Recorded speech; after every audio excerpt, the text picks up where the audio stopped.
بسم الله الرحمن الرحيم الحمد لله نحمده ونستعينه ونستغفره ونؤمن به ونتوكل عليه ونعوذ بالله من شرور أنفسنا ومن سيئات أعمالنا من يهد الله فلا مضل له ومن يضلل فلا هادي له ونشهد أن سيدنا ونبينا ومولانا محمدا عبده ورسوله وصلى الله تبارك وتعالى عليه وعلى آله وصحبه وبارك وسلم تسليما كثيرا أما بعد فأعوذ بالله من الشيطان الرجيم بسم الله الرحمن الرحيم قال رسول الله صلى الله عليه وسلم طلب العلم فريضة على كل مسلم أو مسلمة أو كما قال عليه الصلاة والسلام وقال رسول الله صلى الله عليه وسلم من خرج في طلب العلم فهو في سبيل الله حتى يرجع أو كما قال عليه الصلاة والسلام. Firstly, I would like to welcome the brothers and the sisters upstairs to the second of our Khulafai Rashideen course, and today's course will be about the life, the commitment. It will be about the sincerity, about the loyalty of the second greatest person after Rasulullah sallallahu alaihi wasallam, after Sayyiduna Abu Bakr anhu. And today's course, my brothers and sisters, is about the life and biography of Hazrat Umar ibn Khattab radiyallahu ta'ala anhu. Now it is mentioned in a hadith that Rasulullah sallallahu alaihi wasallam has said that follow the ways and the methods and the practices of the people who have passed away. If you are going to follow somebody's ways, if you are going to use somebody as a role model, then use the ways, make role models of those people who have passed away. And the reason why Rasulullah sallallahu alaihi wasallam said that is because those who have passed away, they are now free from the fitna and the mischief and the trial and the tribulation of this world. Because when somebody's passed away and you know that this person was a good person, you know that this imam or this alim or this sheikh or this mufti was a good person, so now he's in his grave, you know that he's not going to be affected by the fitna and the trial and the tribulation of this world. Why? Because he's passed away. Whereas someone who's alive, even though at this moment in time he may have a beard, he may be wearing the qameez, he may look practicing, he may be praying his 5 daily prayers with jamaat and with congregation, but there is no guarantee that this person will be free or immune from the fitna and the trial and the tribulations later on in his life. And we see many people who, when they were growing up, when they were in their teens, when they were in their 20s or 30s, who were practicing, brothers. People who had beards, people who would wear qameez and jubba and bagri and turban and really practicing. But then something happened, they got involved or engrossed into the dunya, they got affected by the fitna and the mischief of this world, and later on in their life, what happened was that they started doing bad things, they started doing unlawful things, which led them to have a bad and a very ungrateful death. So Rasulullah sallallahu alaihi wasallam has also always said that follow the people qad mata who have passed away. And then Rasulullah sallallahu alaihi wasallam went on to explain that follow the ways and the practices. So if you are going to follow anyone's ways, if you are going to follow anyone's methods or practices, Rasulullah sallallahu alaihi wasallam then went on to say that follow the ways and the practice of the Sahabas and the companions ridwanullahi ta'ala alayhim ajma'in. Subhanallah. So if you are going to follow anyone's ways, if you are going to take somebody as a role model, first Rasulullah sallallahu alaihi wasallam said make sure they have passed away, because someone who's alive, you're not sure what's going to happen to him at the end. إِنَّمَا الْأَعْمَالُ بِالْخَوَاتِيمِ أَوْ كَمَا قَالَ عَلَيْهِ الصَّلَاةُ وَالسَّلَامُ. The actions are based on the endings. There's a very famous hadith that Rasulullah sallallahu alaihi wasallam has said that there will be people who throughout their entire life were doing actions of the people of Jannah. Actions of people of Jannah, praying salah, fasting, sadaqah, charity, being kind to the parents, being kind to the needy and the poor. But then before they left this world, فَيَسْبِقُ عَلَيْهِ الْكِتَابِ. Their destiny, the kitab here refers to their destiny, preceded them. In other words, because Allah subhanahu wa ta'ala had written that they would die on kufr and shirk. So even though the entire 50 years, 60 years they spent in Allah's worship, they spent in prayers, they spent in fasting, they spent in giving charity and being kind to their parents and to the neighbors and to the needy and to the poor.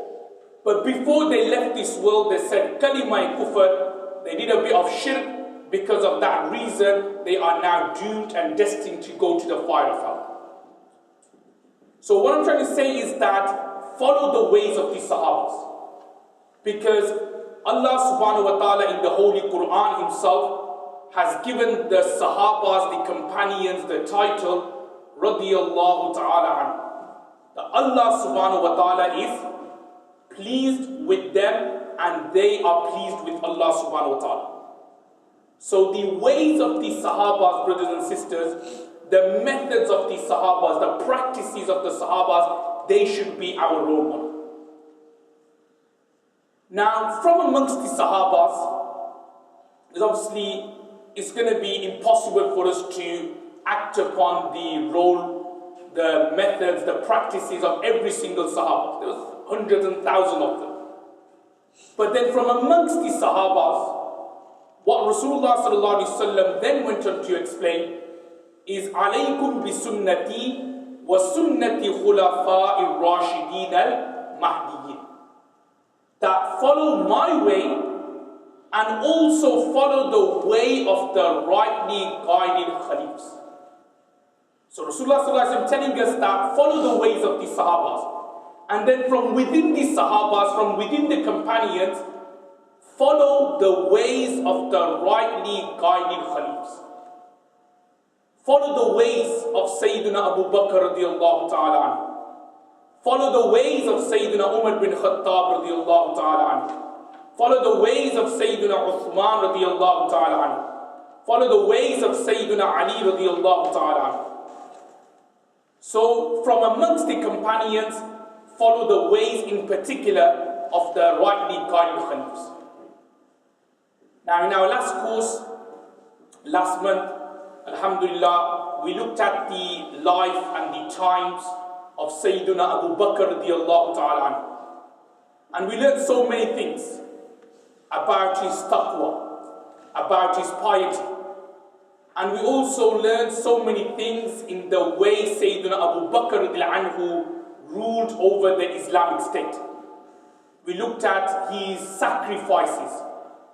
We looked at the way he stood side by side with Rasulullah sallallahu alaihi wasallam during the difficult times in Makkah, during the persecutions.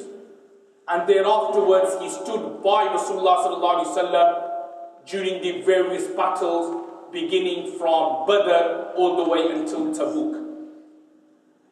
Now in today's course, we'll be moving on to the next Sahaba, the next companion, Sayyidina Umar bin Khattab radiallahu ta'ala anhu. And I could guarantee you that if you were to pick up a book about a Sahaba or a companion, you will always find that there is more information about Umar bin Khattab radiallahu ta'ala anhu than any other Sahaba and companion. Subhanallah. And there's many reasons why. There could be a simple reason because unlike Abu Bakr radiallahu anhu, whose khilafat only lasted for 2 years, Umar radiallahu anhu's khilafat lasted for a good 12, 13 years. So obviously there's more information. But also you will see that Umar radiallahu anhu, subhanallah, was an amazing person. It's not the impression we get of Umar radiallahu anhu is that he was someone who was like a dictator, very harsh, very aggressive, very strict. But inshallah, by the end of today's course, you will find a different, or you'll have a different opinion, or you will take a different view of Umar radiallahu ta'ala anhu. That just because he was strict and harsh, it doesn't mean that he was oppressive, it doesn't mean he was a zalim, but in fact he was the total opposite. He was very, very just, he was very, very kind, and he was also very, very caring as well. So alhamdulillah, today's course is regarding Umar bin Khattab radiallahu anhu, and inshallah we'll make a start of the course. Before we start, just a couple of things in terms of regarding the smooth running of the course.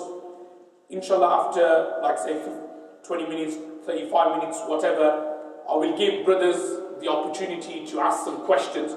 So in other words, whilst I'm delivering the course, if you do have any questions, then please don't interrupt and raise your hands and ask a question. Inshallah, I'll give you that opportunity to ask me a question. Also, there will be breaks after 1.5 hours and so on. So again, a request to the brothers and sisters that unless there is a need or a necessity, then try to stay here, because sometimes it happens that when brothers come in and out of the hall, it kind of like causes disruption. Sometimes for me, the speaker, you sometimes lose concentration as well, that you're speaking and somebody comes in and out. Obviously, there is a need for you to leave, then that's understandable. Where there is no need, then try to actually stay in the hall. Obviously, there's teas and these kind of things at the back. There's water, everything here.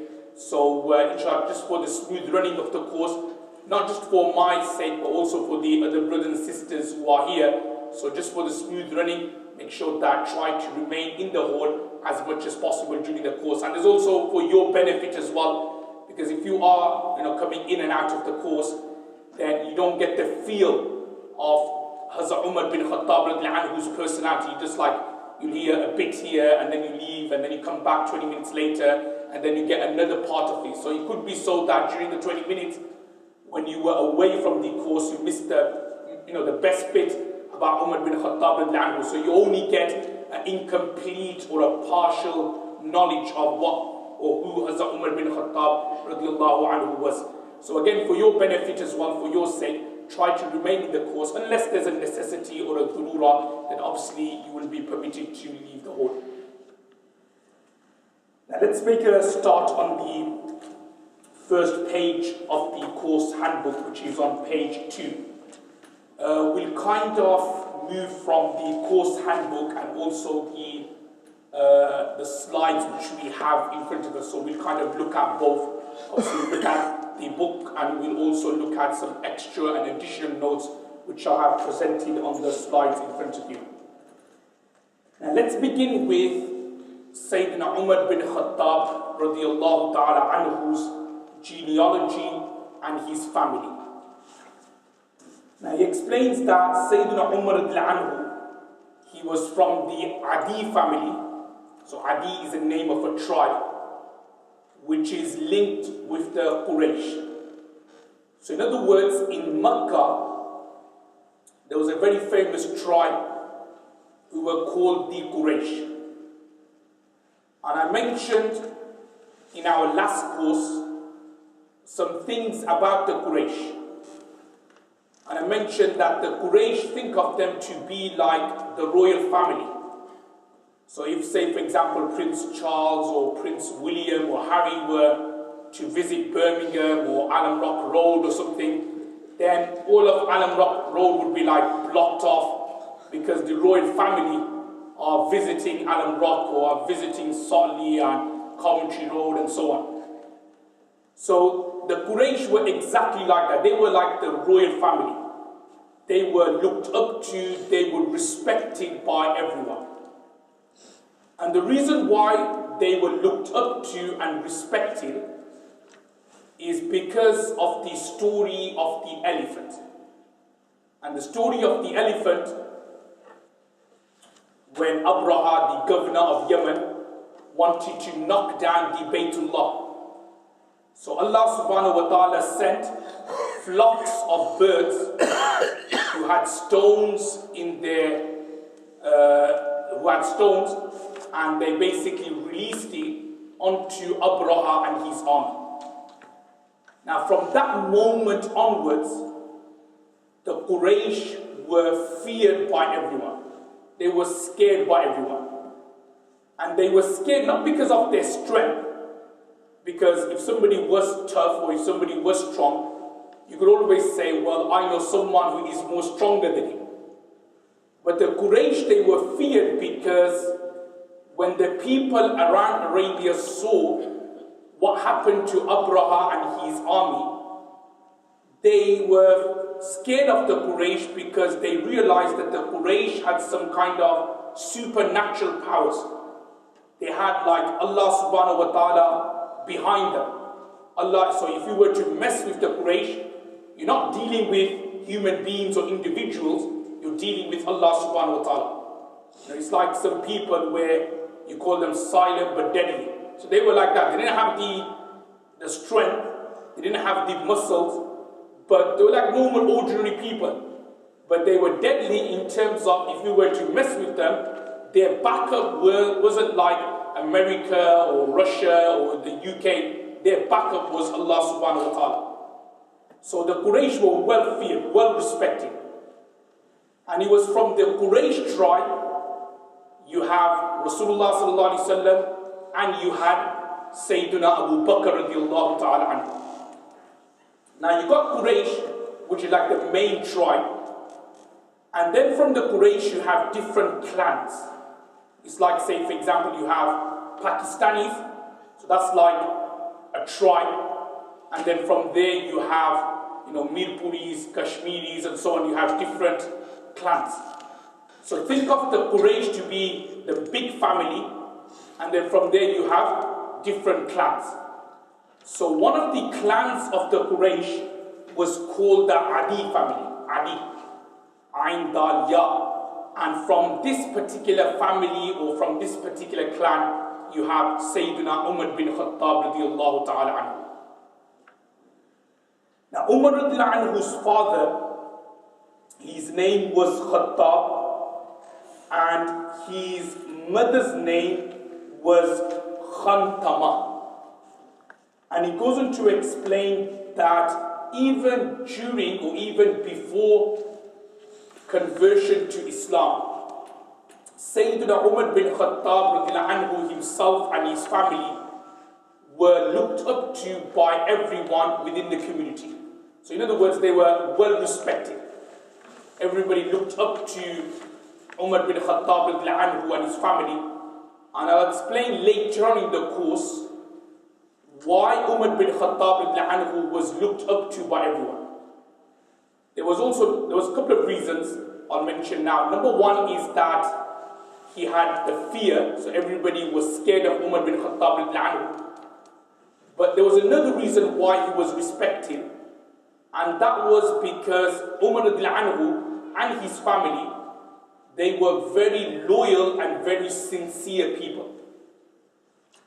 Remember, I mentioned this in the previous course that just shouting at someone or just instilling fear into someone, the respect will be there for that person, but it'll only be for a certain period of time.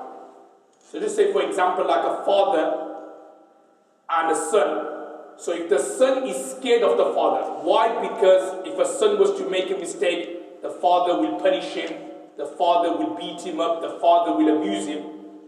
Then do you know that fear the son has for the father will be there, but it will only be there for a few years.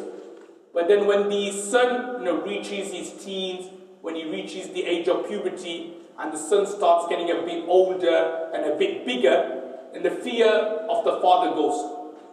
But if the father was loyal to his son, if he was sincere to his son, if he was caring and loving and affectionate to his son, so even though the son may be 50 and the father's like 80, 90, really old, that love and affection, that respect of the son for the father will still be there. And the same way with regards to Umar bin Khattab that he was looked up to by everyone in Arabia. One reason was because of his toughness and because of his harshness, and people just were scared of him. But as I said before, that's not going to really get you anywhere in life. Just being aggressive, rude, abusive, harsh, tough, it doesn't really get you anywhere. There has to be something else which people want to see in you and which people like. And what Umar had and what his family in particular had was that they were very sincere and they were very loyal. And these two qualities, I'll explain later, is something which is paramount for a great leader. A great leader is someone who has to be sincere and he has to be loyal. And I'll give you some examples later where Umar when he would see his soldiers, his men, who say for example had their legs blown off in a battle, who had their arms blown off in a battle, now struggling meaning they become disabled and they can't look after themselves. Hazrat Umar would repay that sincerity. His men showed to him. In other words, they risked their lives for Umar. They risked their lives for the state. They risked their lives for Islam. And then now they become disabled, now their legs are blown off because of a particular battle or their arms are cut. So what Umar would then do is that for the rest of their life, Umar then would support him and his family. So that's what we call sincerity, that's what we call loyalty, that when somebody does something for you, you then repay that particular favor back. So it's because of these two qualities of fear and also sincerity, loyalty of Umar that even before his conversion to Islam, he was well looked up to and well respected by the people. Now, the next paragraph in your course handbook goes on to explain that Umar was born in 583, which was approximately 40 years before migration. And it's mentioned, actually this was mentioned in the first paragraph, that he was born 13 years after Rasulullah's birth. So Rasulullah was born, as we say in Arabic, Aam al-Fil, the year of the elephant. So 13 years after Sayyidina Umar bin Khattab radiallahu ta'ala anhu was born. Now, moving on to Umar anhu's personality. As I indicated to the brothers and sisters in the previous course that Umar anhu is well known to be harsh and strict. And as I've kind of mentioned in the past 20 minutes or so, that Umar anhu is someone who was very straightforward, he was very blunt. Now it leads to a question that why was Umar anhu so straightforward and so blunt? Now, if you want an example of bluntness or straightforwardness, then you've got that in the form of Umar anhu. If you take an example of Rasulullah sallallahu alaihi wasallam, Rasulullah sallallahu alaihi wasallam was, in a way, in terms of his apparent nature, wasn't blunt. He wasn't straightforward. Actually, Rasulullah sallallahu alaihi wasallam was a total opposite. And there are many hadiths when, if say for example, Rasulullah sallallahu alaihi wasallam did not like something, he wouldn't approach that person and bluntly say to him, this is the mistake you made, or this is what you did, or this is wrong. But rather what Rasulullah sallallahu alaihi wasallam would do is that after salah he would stand on the minbar and then in a generic way he will say that, look, some complaints, or I've heard this, or I was told that somebody is doing this, please stop it, please refrain from it. So Rasulullah sallallahu alaihi wasallam was a total opposite. he never actually went to someone and bluntly said it, you're doing wrong. There's actually an example once that there was a companion who was having a shower naked. Okay, he didn't have any aura, literally, not in the shower cubicle, but literally outside he was having a shower naked. He was having a ghusl, uriyan, naked. So Rasulullah ﷺ heard about that, he saw it, but he felt uncomfortable approaching that companion and telling him that, look, please don't do that. So instead what happened was that Rasulullah ﷺ after Salah, he stood on the minbar and then he gave a generic advice and he said, please, companions, brothers, ikhwan, don't do that. But when you do have a ghusl, when you do bathe, make sure that you're covered. So what I'm trying to explain is that Rasulullah ﷺ was the total opposite to Umar bin Khattab. Umar bin Khattab, he was straightforward, blunt. If he saw someone making a mistake, that's it. Umar whose initial thoughts would be, oh Prophet of Allah, he's a munafiq, allow me to chop his head off. So that's how Umar he was like very straightforward, very blunt. If anybody wavered, if anybody slightly deviated from the straight path, that's it, he's a munafiq, let's chop his head off. And I'll explain some examples of that and how Rasulullah ﷺ nurtured Umar that not to be that hasten, not to be too rushed and too quick in his judgment, because as I will explain later, and I mentioned this in the previous course as well, that Rasulullah ﷺ during his lifetime, he was proactive in terms of Rasulullah ﷺ knew that his time in this world is not forever. So during his lifetime, he trained Abu Bakr and Umar to a certain extent how to basically deal with people, how to can't be harsh and strict and aggressive all the time, because Rasulullah ﷺ in his infinite wisdom knew that the next two Khalifas of Islam would be Abu Bakr and would be Umar. So as we're going back to the question I was posing, that why was Umar so strict and so harsh? Now the reason why is because Umar had a very turbulent child. He had a very turbulent child. And the reason was that when Umar when he was young, he was made to work. So think of it to be like child labor. So he was like a young boy, 7, 8-year-old. He wasn't basically at home or going to school and getting education, even though we look at it later on in the page that Umar actually didn't know how to read and write. But he was also forced to go out to work. So his father, Khattab, would force Umar to go out to work, to basically graze the cattle, to graze the camels.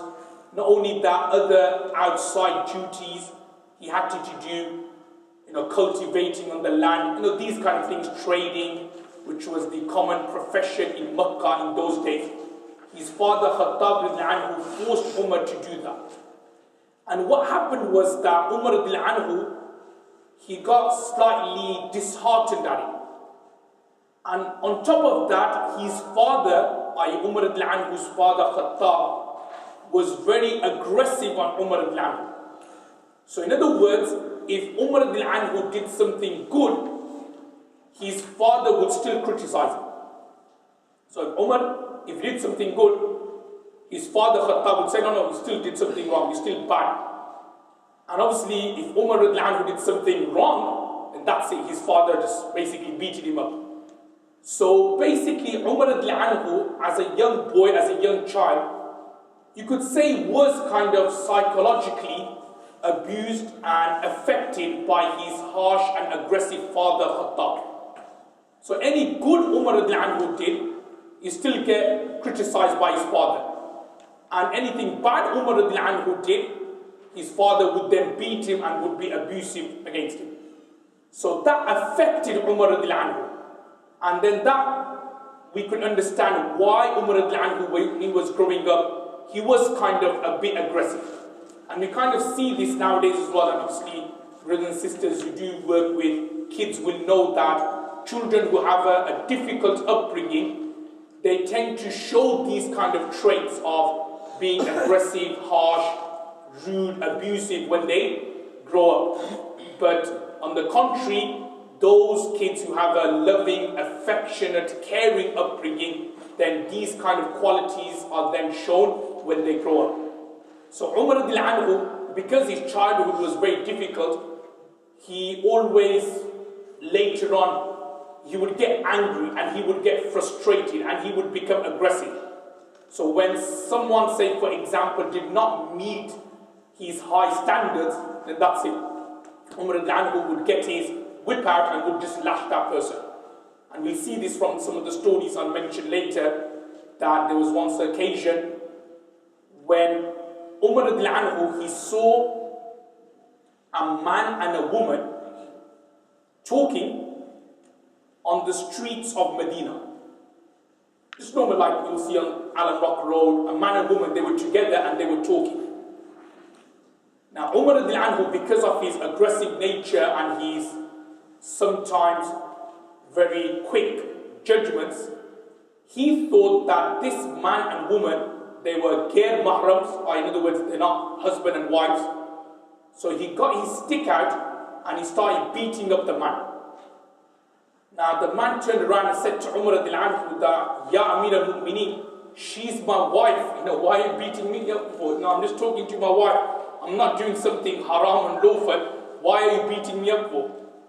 And even then Umar radiallahu anhu said to the man that, okay, if she was your wife, why are you talking to her for in the middle of the road, giving the impression that she's some kind of like ghair mahram or non-related to you? So then the man said to Umar radiallahu anhu that, Ya Amir al-Mu'mineen, O leader of the believers, me and my wife, we just returned back from a journey. So we're just like standing here, looking for a place to eat, looking for a place to stay. So when obviously the man convinced Umar radiallahu anhu that this woman is his wife and there was a justified reason, subhanAllah, this is why we'll see Umar radiallahu anhu, look how just he was. He gave his stick to this man and he lifted his shirt and he said, you hit me now, because I hit you. So وَإِنْ عَاقَبْتُمْ, as Allah says in the Quran, وَإِنْ عَاقَبْتُمْ فَآقِبُوا بِمِثْلِ مَا أُوْكِبْتُمْ بِهِ, which means that if you hurt someone, if you say for example oppress someone, then the Quranic injunction is that let that person take revenge against you, but according to what you did upon him. So Umar radiallahu anhu said to the man that, look, hit me. Obviously the man said, oh Amir al-Mu'mineen, I forgive you. And then afterwards Umar radiallahu anhu and the man went their separate ways. But what I'm trying to say is that Hazrat Umar radiallahu anhu is very sometimes quick in some of his decision making. He was sometimes very straightforward, aggressive. You will see from some of his stories that he would sometimes hit them first, and then afterwards he would kind of like ask for forgiveness. Now, obviously, no one here should be thinking, oh, that's a sign of Umar radiallahu anhu's weakness and so on. Actually, the way we should look at it is the total opposite. He actually shows how just Umar radiallahu anhu is, how sincere Hazrat Umar radiallahu anhu, and more importantly, how humble he is. Because look, if it was any one of us, no one's free from mistakes. I'm sure every one of us, brothers and sisters who are sitting here, I'm sure we must have made some rash decisions in life.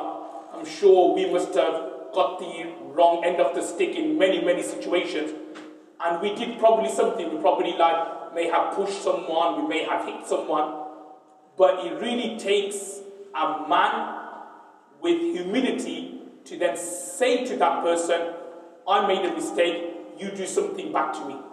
And you'll see this, that Hazrat Umar radiallahu anhu, I won't say in a lot of situations, but in a few situations where he did make a mistake, where he, say for example, may have hit someone, may have punished someone, but then realized that he was at fault, he was man enough to then raise his hand and say, okay, I'm at fault here, you punish me instead. And this is one of the beautiful quality of Umar radiallahu anhu, which actually we can take lessons from, is that sometimes to admit to your own faults and your own mistakes. No one actually does that nowadays. Everyone we'll make the decisions, we'll do something wrong, and then afterwards, when we know that we did something wrong, we kind of like push it under the carpet that nothing's happened. But look at Umar anhu, when he did make a mistake, he was also man enough to kind of admit to the mistake in public, in front of everyone, that I've done this wrong, please forgive me or please punish me instead. Now, Hazrat Umar anhu, his profession or his occupation, he was very similar to Rasulullah sallallahu alaihi wasallam, that he was a trader and he was also a shepherd. And being a shepherd, I explained this in the previous course, why that is so important. It is important because sheep or goats in particular, they have this kind of sakina. Sakina means they have this kind of peace and tranquility. Whereas, say something like camels, they inherently known to be like aggressive and proud animals. And it's mentioned in the hadith that Rasulullah sallallahu alaihi wasallam has said that the people who you hang around with, the people who you deal with, over time, their traits will come to you, or their traits will have an effect upon you. Now, Umar anhu, like Rasulullah sallallahu alaihi wasallam, they were shepherds, and the benefit of that, brothers and sisters, is that over time, because goats and sheep are known to be humble animals, they're known for their sakina and their peace and their tranquility. So over time, what happened was that Umar anhu, being with sheep and goats, it created or it caused Umar anhu to slowly, ebb away at his aggressive and his harsh tone and his aggressive and his harsh nature. So slowly Umar anhu, he then calmed down. Sometimes it happens like there may be husbands or men who are aggressive, but then they get married, they have children, and over time they kind of mellow down. So similarly, Umar anhu, he was harsh and aggressive by nature, but because he was a shepherd, he would look after goats, he would look after sheep, humble animals.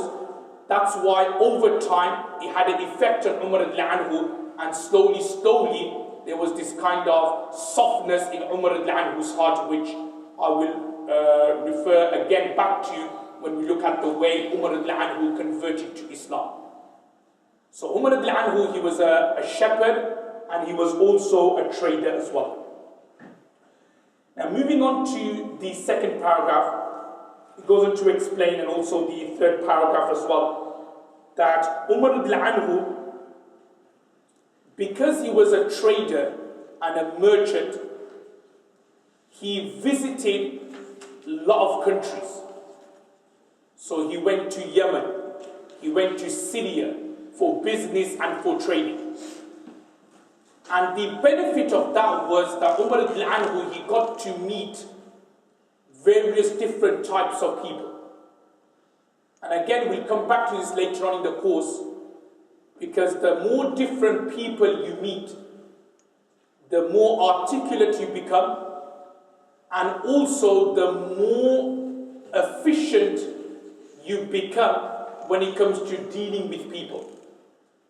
A person, say for example, who doesn't have that experience of, say, communicating, who's always been, say for example, at home, never ventured out, never met anyone, then if you tell him, okay, from tomorrow you're going to be the leader of the community, that's going to be very difficult for him. But Umar anhu, from a young age, because he was a trader and a merchant as well as he was a shepherd, he would visit different countries, he would meet different people, he would look at different cultures and different customs. So what happened was that Umar anhu, he grew in his speaking skills, in his communication skills, and we will come across this later, that some of the wise words Umar anhu said. And remember, wisdom, as mentioned in the hadith of Sunan al-Tirmidhi, comes about through experience. Comes about through experience. We look at this as a slide coming up later, some of the wise words Umar radiallahu anhu said. And that's why when you open a book, you will find, like, when it comes to wisdom and hikmah, you will find that many wise words or words of hikmah and wisdom were spoken by Umar bin Khattab radiallahu anhu. And the reason why is because he had a lot of connection with people, he understood people, he knew how people worked, he knew how people behaved. So some of the wise words he gave was based on his experience with people. Now the next point to mention here is with regards to Umar bin Khattab radiallahu anhu's title. So remember, Umar is his name, Khattab is his father's name, and then he had a title, al-laqab, the same way I mentioned in the previous course regarding Abu Bakr radiallahu anhu. So his title was Siddiq or Al-Atiq. Siddiq was the most common one. Umar radiallahu anhu's title is Al-Faruq. Now what does Faruq mean? Now Faruq comes from the word farq, and farq basically means the distinguisher. The one who distinguishes, the one who differentiates. And the reason why Rasulullah sallallahu alaihi wasallam and also Allah subhanahu wa ta'ala gave this title Al-Faruq to Umar radiallahu anhu is because Umar radiallahu anhu, his conversion was the distinguishing factor between Islam and Kufr, between Islam and Shirk in Makkah Mukarramah. We look at it later that when Umar radiallahu anhu converted to Islam, that was the signal and the green light for full open da'wah of Islam. Before Umar radiallahu anhu's conversion, Islam was very secretive. Only a few people knew about Islam, only family and friends. But as soon as Umar bin Khattab radiallahu anhu converted to Islam, that led to more weak people, more needy people, poor people converting to Islam, because Umar radiallahu anhu's conversion was such that, because he was so powerful and so strong, that no one could object, no one could do anything to the weak and the vulnerable Muslims when Umar radiallahu anhu converted to Islam. So because of that immense and amazing effect Umar radiallahu anhu had on the people, that they were now able to openly practice on their religion, the weak and the vulnerable were now confident enough to accept Islam without being persecuted. Because of that reason, Allah subhanahu wa ta'ala and Rasulullah sallallahu alaihi wasallam gave the title Al-Faruq to Umar radiallahu anhu. Now moving on to the slide which we have in front of us, the very first slide. Just a few things which were not mentioned in the course book with regards to Umar radiallahu anhu's features. So it's mentioned that Umar radiallahu anhu, he had white skin and his feet and hands were muscular and rough. So his feet and hands were muscular, i.e., strong hands, and he was also rough as well.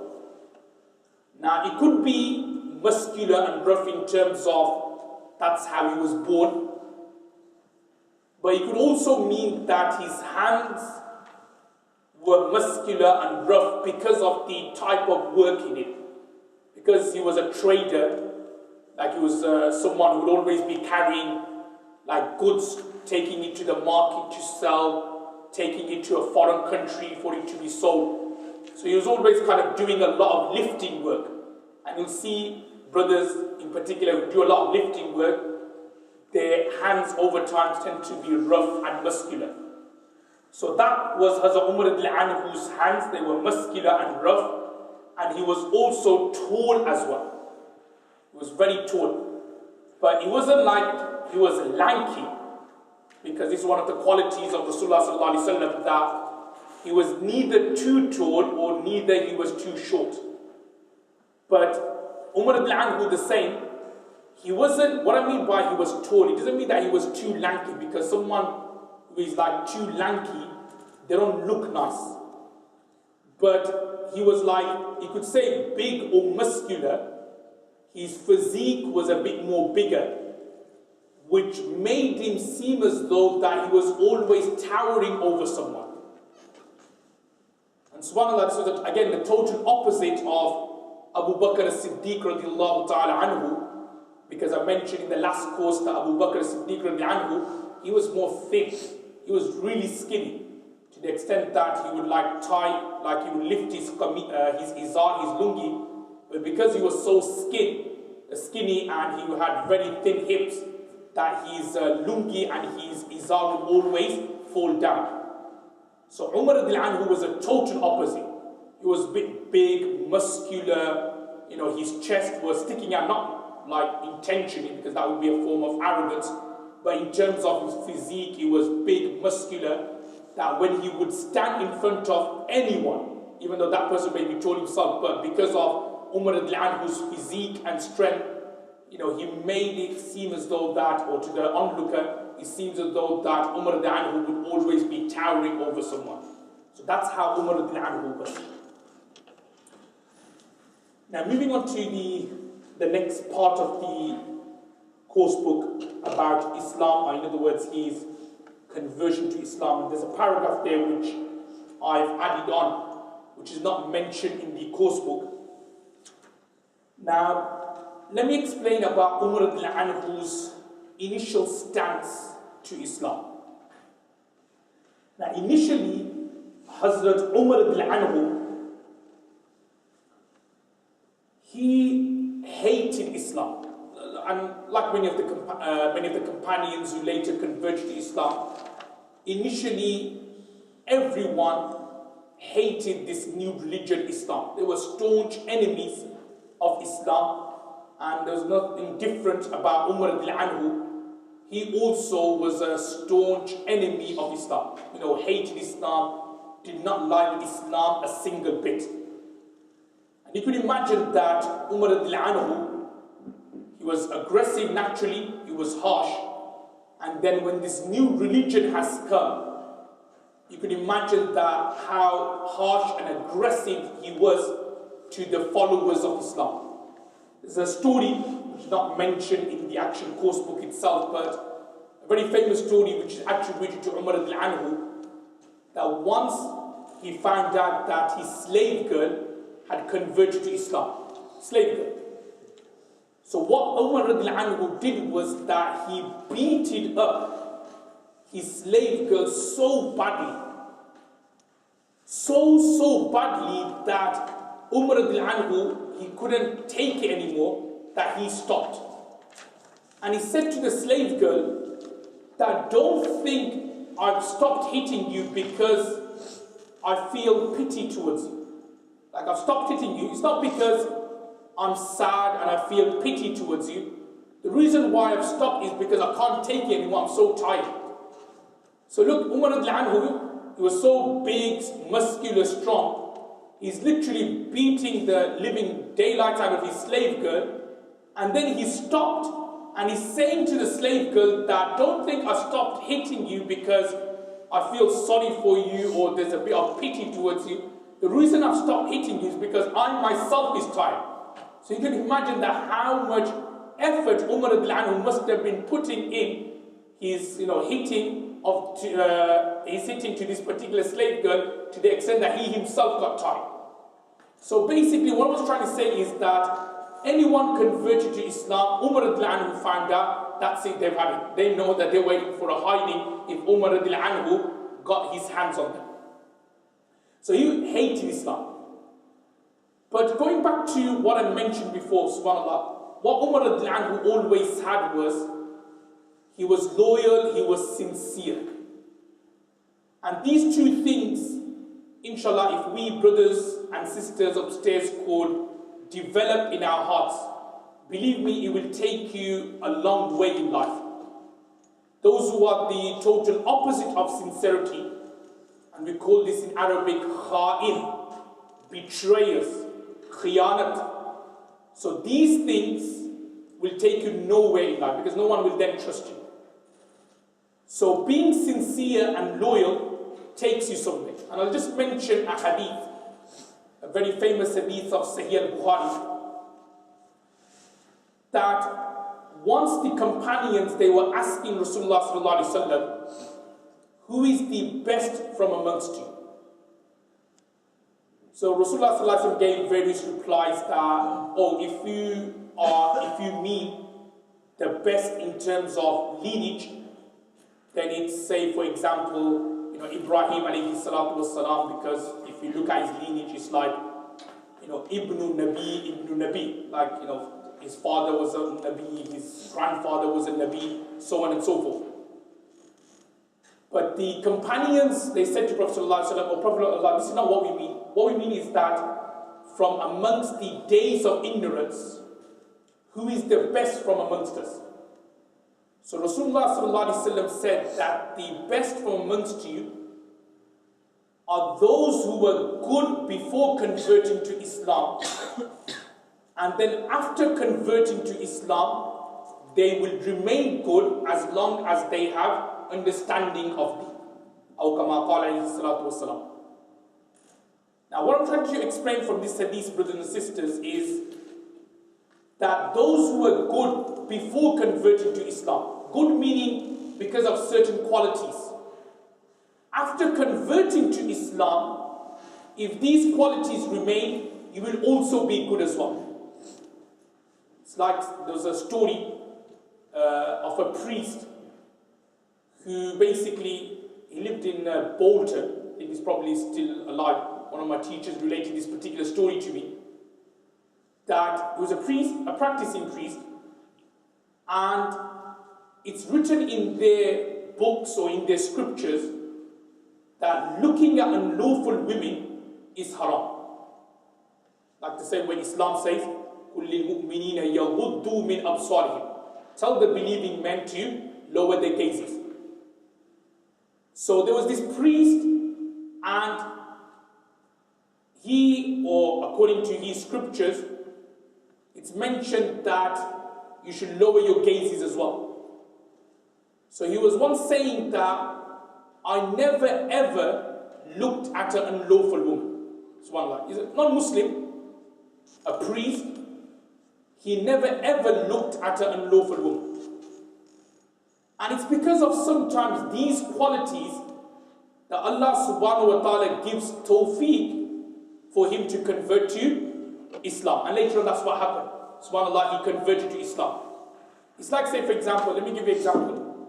Just say you're running an organization, and then you meet someone in a different organization who, mashallah, is very, very dedicated, very, very sincere. What do you want to do? What will you do? You'll try your best to tempt him to leave that organization and come and work for you.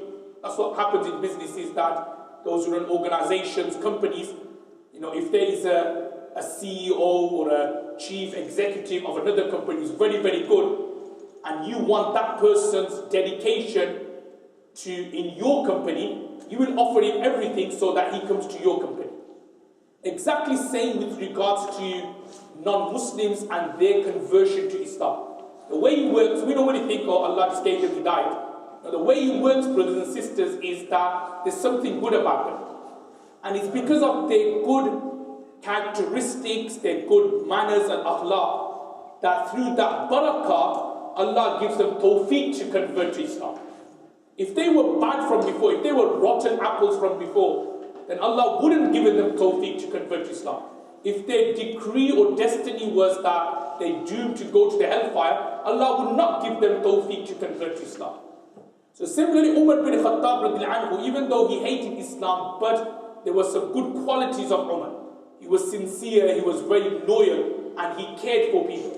Obviously, even though he was angry and to always be aggressive, but deep down in his heart, he cared for people. So because of these three qualities, Allah subhanahu wa ta'ala liked And what happened, Allah subhanahu wa ta'ala gave Umar anhu hidayat and tawfiq to convert to Islam. Now going back to this particular paragraph here, the first kind of softness of Umar anhu regarding Islam. So as I was explaining a few minutes back, he was always very aggressive towards Muslims and Islam, hated Islam. But the very first, you could say, change of attitude of Umar anhu towards Islam and towards the Muslims happened when he, Umar anhu, saw a group of women migrating to Ethiopia. Now, brothers and sisters, I think I explained this in the previous course, but just to repeat, before migration to Medina Munawwara, so before the companions migrated from Makkah to Medina, there were two migrations towards Ethiopia. And I explained that Ethiopia, there was a king, Najashi, who was a Christian, but then later on he converted to Islam. So it was at the time of the first migration of a group of men, male and female, that Umar anhu, he saw some women leaving Makkah and making their way towards Ethiopia. So he asked them that, oh women, where are you going? So the women said to Umar anhu that, look, we want to practice our religion here in Makkah, but we are unable to do so. That's why we have no other alternative but to leave Makkah and go to Ethiopia. And I think I mentioned this on the slide there as well, that Umar anhu was actually touched when he heard that these women were leaving Makkah and going to Medina. Now, why was he so touched for? He was touched, or he felt something in his heart, because women were looked down upon in Meccan society during that time. In that time, women were just like totally looked down upon. So Umar anhu, he saw women who were persecuted, who were being humiliated and who were being looked down upon, having this kind of shock, having this kind of zeal and passion for the religion, that even though we are getting persecuted here, we don't care. Because of the sake of our religion, we are going to make this dangerous trip towards Ethiopia and Abyssinia. So Umar anhu was like shocked and amazed that, subhanAllah, these women who are looked down upon in society, who no one gives any respect to, tell you even Umar anhu did not used to show any respect to women at the very beginning, before his conversion to Islam. But he's seeing this kind of fighting spirit, you could say, from the women that, like we want to migrate to Ethiopia, we want to practice our religion, we want to practice our deen freely. So Umar anhu, subhanAllah, was touched. Well, subhanAllah, this is like amazing. These women and the fighting spirit they had, that for the sake of deen, they were willing to leave Makkah and make a difficult, arduous journey towards Ethiopia. So he was touched. Now the story then continues that Abdullah bin Hantara, she was the woman who Umar anhu was speaking to. So after Umar anhu went, she met Amr ibn Rabi'a, and she narrated the story to Amr bin Rabi'a that, look, this is what Umar anhu said to me, and he was so gentle, he was caring. Now, Amr bin Rabi'a then said to Abdullah that, are you hoping that he is going to become a Muslim? Amr bin Rabi'a is saying to Abdullah that, do you think Umar is going to accept Islam? So Abdullah replied by saying yes, upon which Amr bin Rabi'a said, never until the donkeys of Al-Khattab embrace Islam. What does that mean? Umar bin Khattab, he had a lot of animals. Obviously, he used to look after mainly the goats and the sheep. He also had other animals like camels, donkeys, and so on. So what Amr bin Rabi'a is saying, that there's like more chances of Umar anhu's donkey converting to Islam than Umar anhu himself. Indicating that, don't bank on it that Umar is going to convert to Islam. Never in a million years Umar anhu is going to convert to Islam. Probably you'll have more hope in his donkey converting to Islam than Umar anhu himself converting to Islam.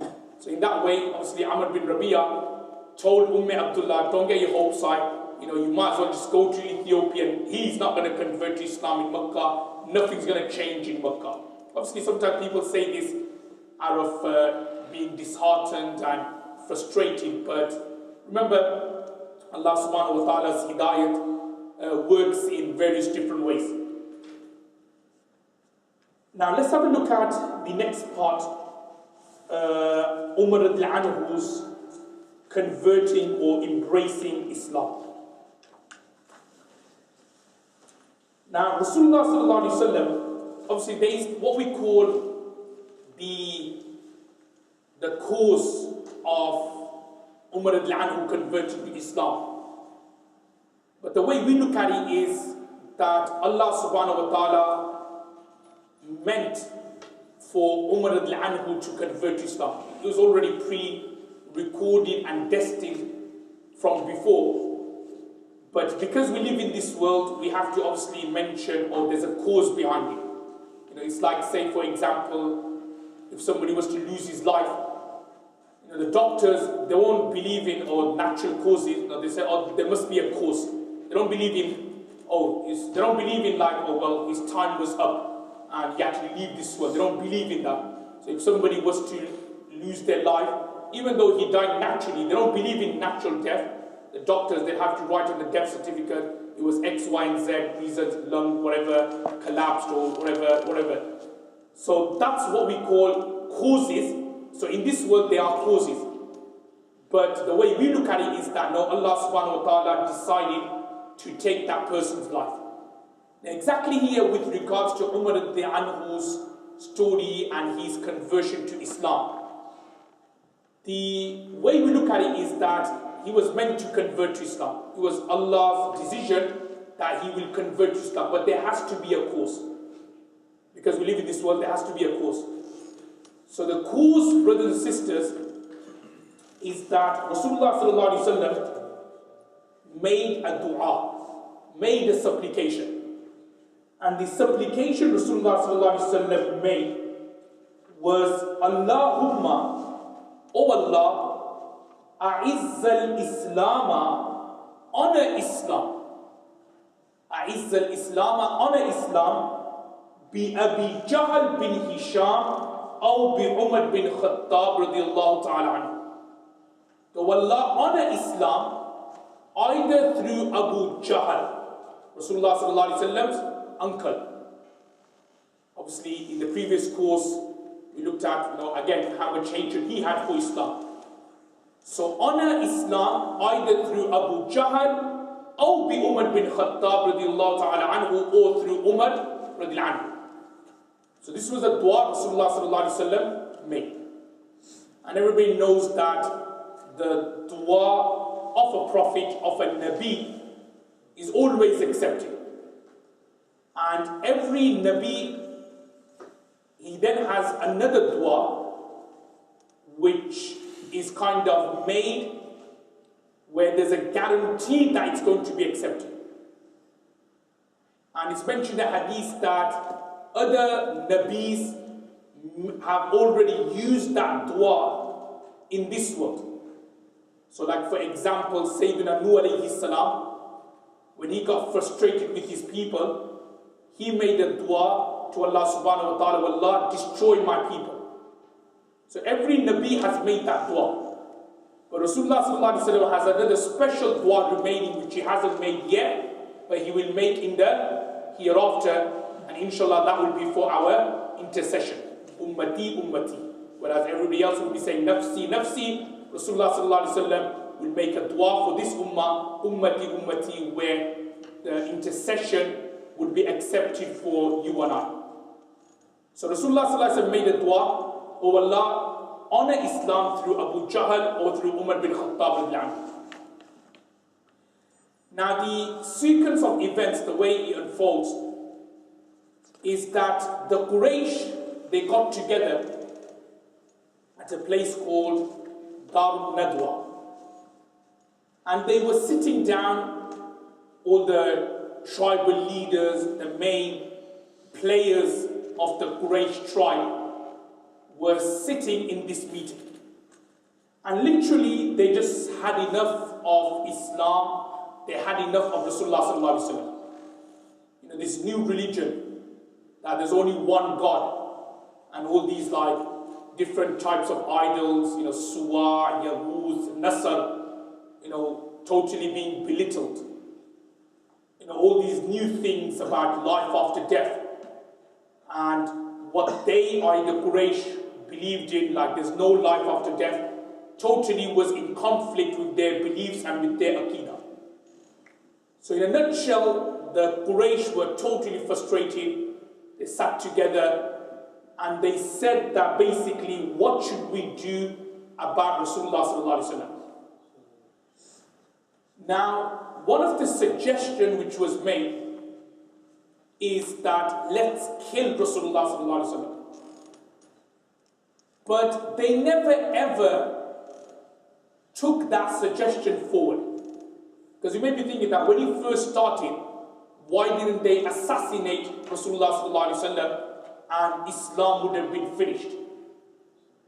Now the reason why, brothers and sisters, they never ever carried out assassinating Rasulullah sallallahu alaihi wasallam or killing him is because in those days, if you killed a tribal member, then what would happen is, irrespective of how much you don't like this person, if he's from your tribe, then what would happen is that the tribe would then basically start an all-out war against the person who killed that member from his tribe.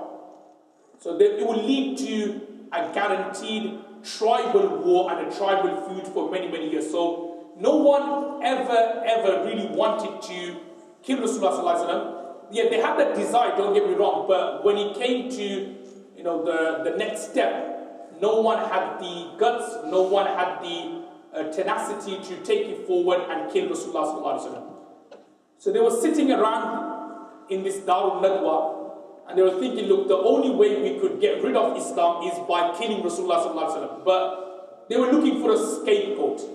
Yeah, you know, literally they were looking for a youngster, someone young, someone foolish enough to risk his life, because if he was to kill Rasulullah sallallahu alaihi wasallam, he would definitely get killed, and also risk the life of his family and his tribal members.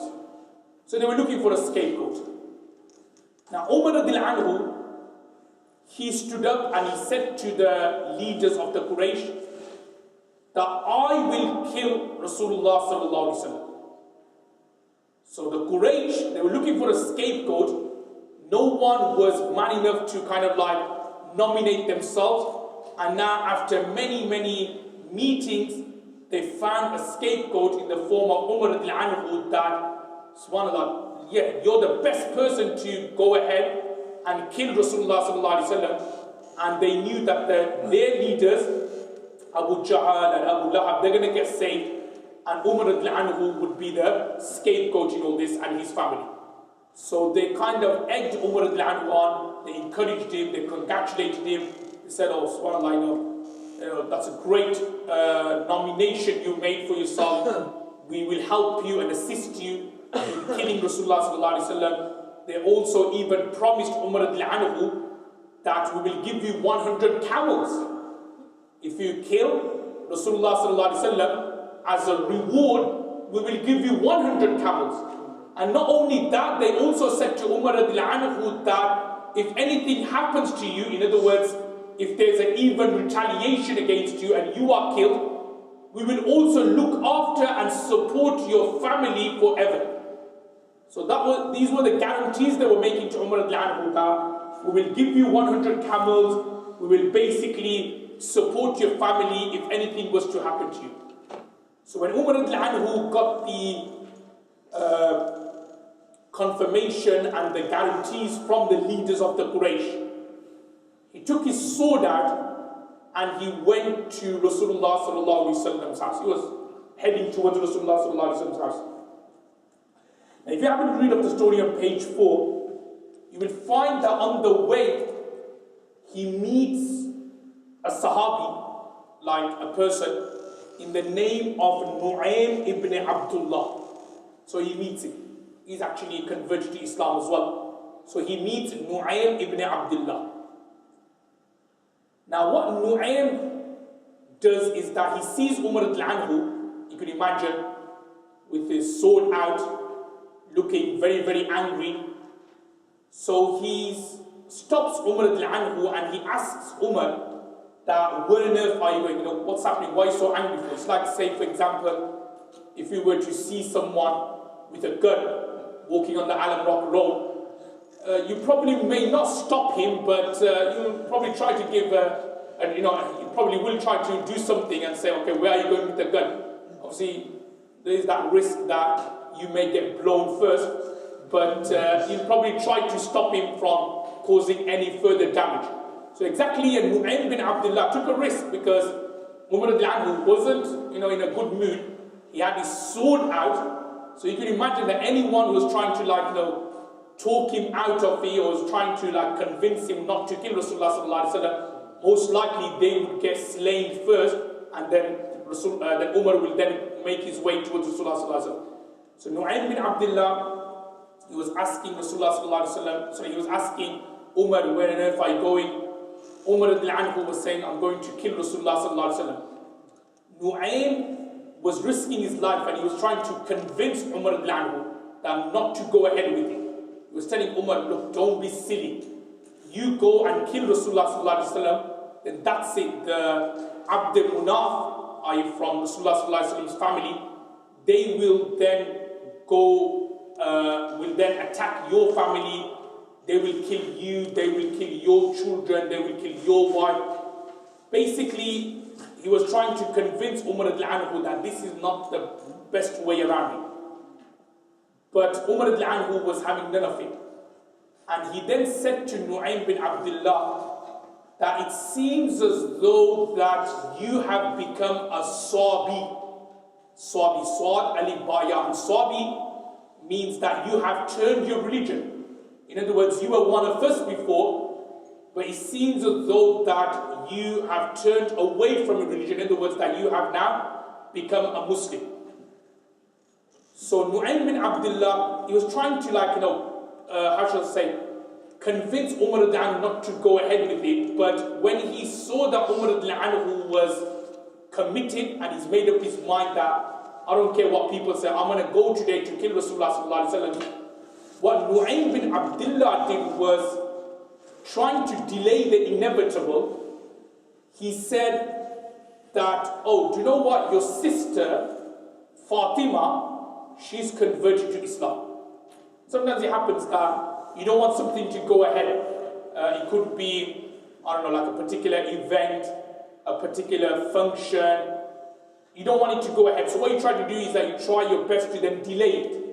Say, for example, it could be like a nikah, say, for example, you don't want a brother to marry this particular sister for some reason, but it's going ahead. So what you try to do probably is that, with sincerity, you then try to at least delay it, delay the inevitable.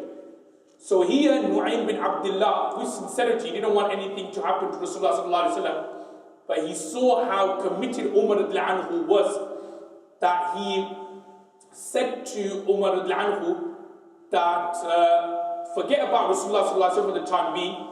Firstly, think about your family. Your sister Fatima, she's converted to Islam.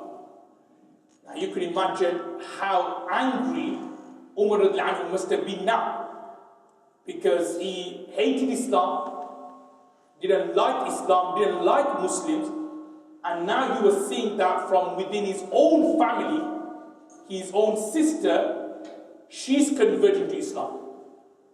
So what Umar al-Anhu did now is that his attention went totally away from Rasulullah sallallahu alaihi wasallam and to his family, to his sister, and trying to sort this out first. And from this, just slightly moving away from the topic, but from this we can understand a very important point, brothers and sisters, and that is that first and foremost, After you rectify yourself, you start your da'wah and rectification from your own family. This was something, a teaching of all the prophets. It's in the Quran as well, regarding Ismail alayhi salam. وَكَانَ يَأْمُرُ أَهْلَهُ بِالصَّلَاةِ وَالزَّكَاةِ.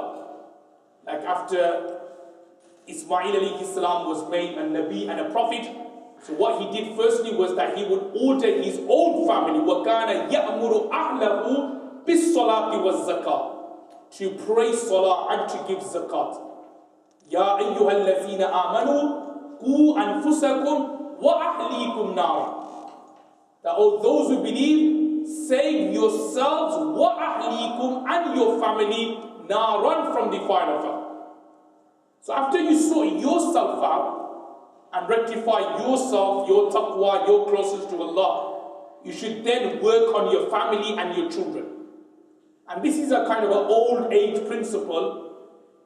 Obviously, it's been emphasized more in Islam, but even the Arabs and the non-Muslims believe in that you firstly sort yourself out, your family, and then you think about others.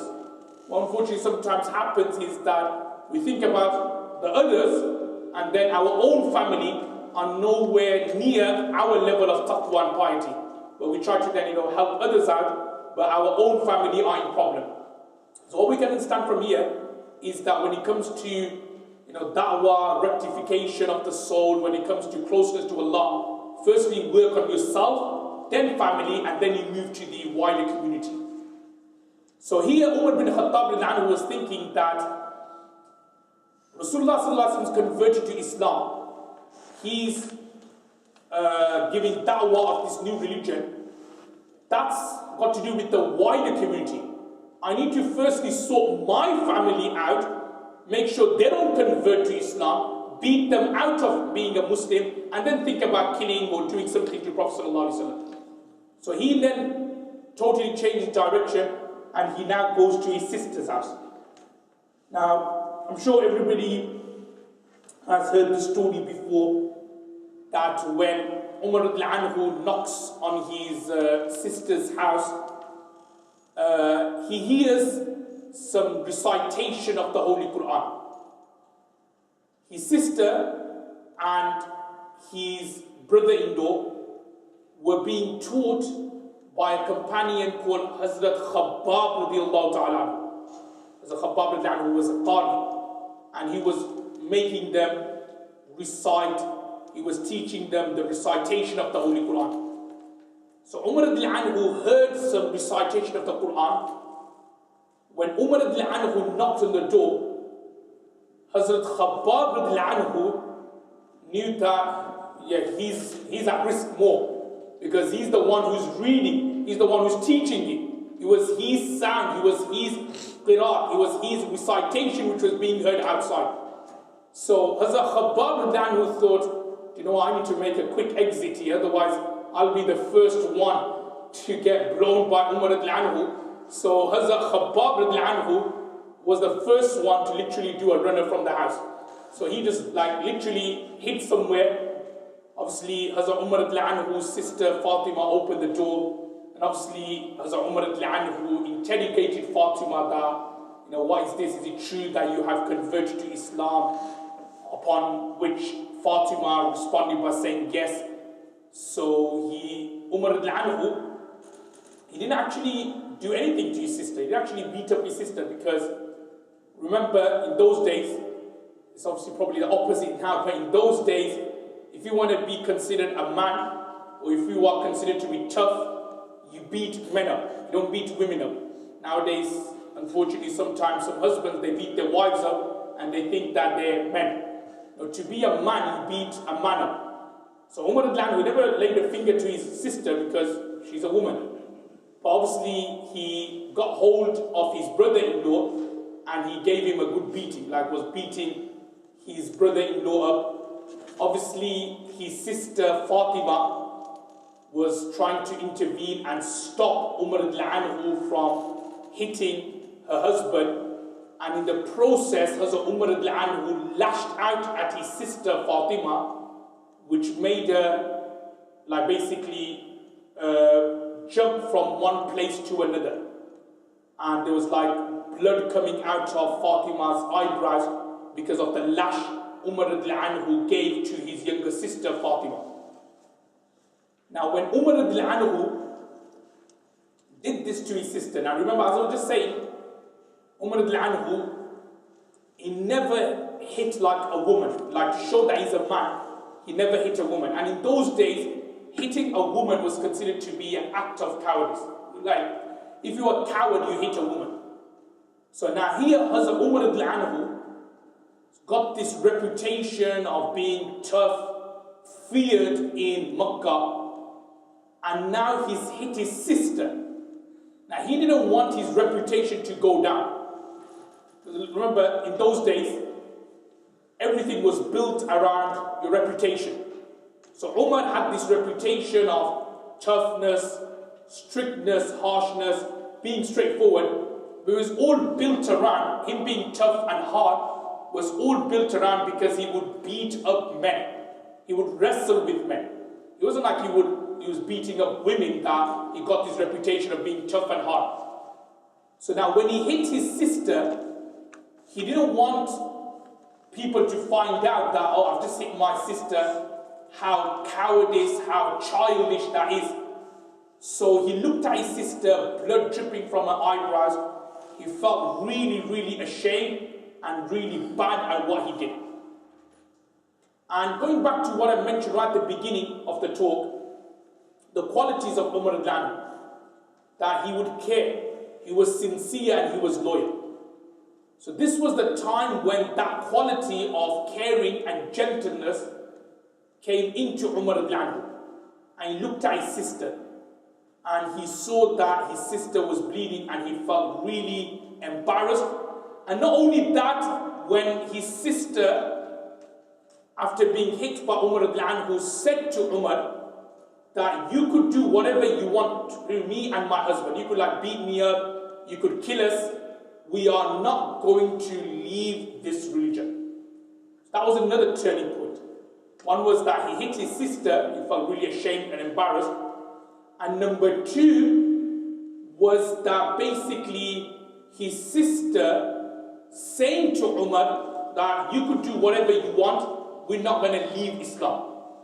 Now, as I was explaining to you at the story of Abdullah, that Hazrat Umar radiallahu anhu was taken aback by these words because women in those days had no respect, and his sister Fatima was the youngest, and his younger sister Fatima never ever spoke or answered back to Umar in her life. You know, sometimes even in our families as well, in our Asian families, out of respect, the younger sister would never answer back to the elder brother, out of respect other. So similarly, Fatima never ever answered back to Umar. But that was the very first time in his life that he heard his younger sister answering back to him. So he was like taken aback that, what kind of religion is this?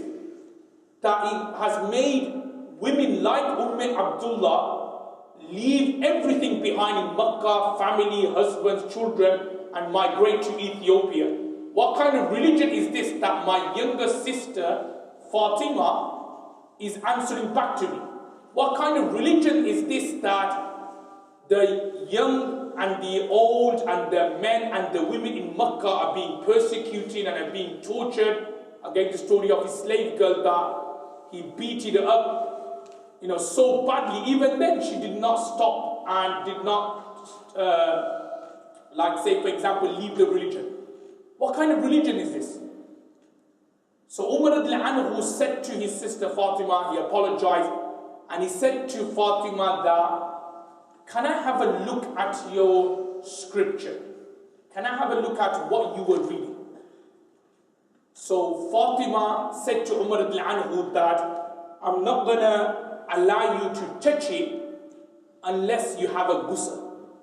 So again, that also took Umar radiallahu anhu by surprise, that my younger sister telling me to go for a bath and a shower, ordering the elder brother around. No, I'm not going to give it unless you go for a ghusl, you go for a bath. So again, this also took Umar radiallahu anhu by surprise. So he listened, he went for a shower, he went for a ghusl, afterwards he came back and he took the scripture, and the scripture which Hazrat Khabbab anhu was reading or was teaching Fatima and her husband was the beginning verses of Surah Taha. Surah Taha, which is in the 16th chapter, Taha ma anzalna alayka al-Quran tashqa. So Umar anhu read around 40 verses until he reached the verse Innani ana Allahu la ilaha illa ana fa'budni wa aqimis salata li dhikri.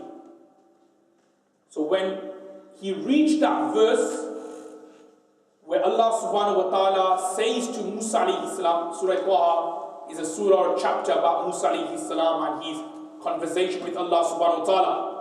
So when Allah subhanahu wa ta'ala says to Musa, Innani ana Allah, that indeed I am Allah, La ilaha illa ana fa'budni, there is no God besides me, fa'budni, worship me, wa aqimis salata li dhikri, and observe salah for my remembrance. These were the words Allah subhanahu wa ta'ala said to Musa alayhi salam on Mount Sinai. So when Umar anhu reached that particular verse, Innani ana Allah, subhanahu, look at the power of the Holy Quran. Okay, we read the Holy Quran every single day, but we don't actually value it. So these are Allah's direct words. So when Umar read that verse, Innani ana Allah, indeed I am Allah, that put a dagger through Umar anhu's heart. That I am Allah, there is someone more greater than you, Umar. There is someone who, say for example, is the supernatural being of this dunya, of this world, who's the creator of this world. There is someone more powerful than you, Umar. So when Umar anhu read these verses, as he says in the course book there, like tears started flowing from his eyes to the extent that his beard became wet. And he said to his sister Fatima that, Fatima, take me to Rasulullah sallallahu alaihi wasallam. So this was the story, the amazing power of the Holy Quran. The amazing power that when Umar was reading, he was taken aback that in a matter of seconds, a few minutes earlier, he had the full conviction to kill and to assassinate Rasulullah sallallahu alaihi wasallam and murder Rasulullah sallallahu alaihi wasallam. After a few verses of the Holy Quran, Umar anhu's life totally changed. Subhanallah.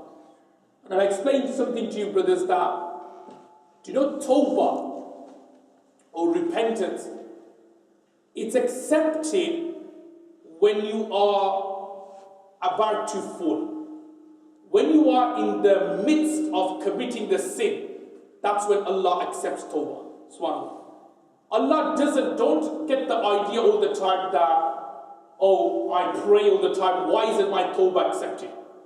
Or in Ramadan, I was in itikaf the entire month, why wasn't my tawbah accepted? The reason why, subhanAllah, Allah doesn't accept tawbah is He doesn't want the servants to believe or get too confident that, oh, it's because of my du'as Allah accepted my tawbah. Or it was because of my itikaf, Allah accepted my tawbah. Or it was because of my fasting, Allah accepted my tawbah. No.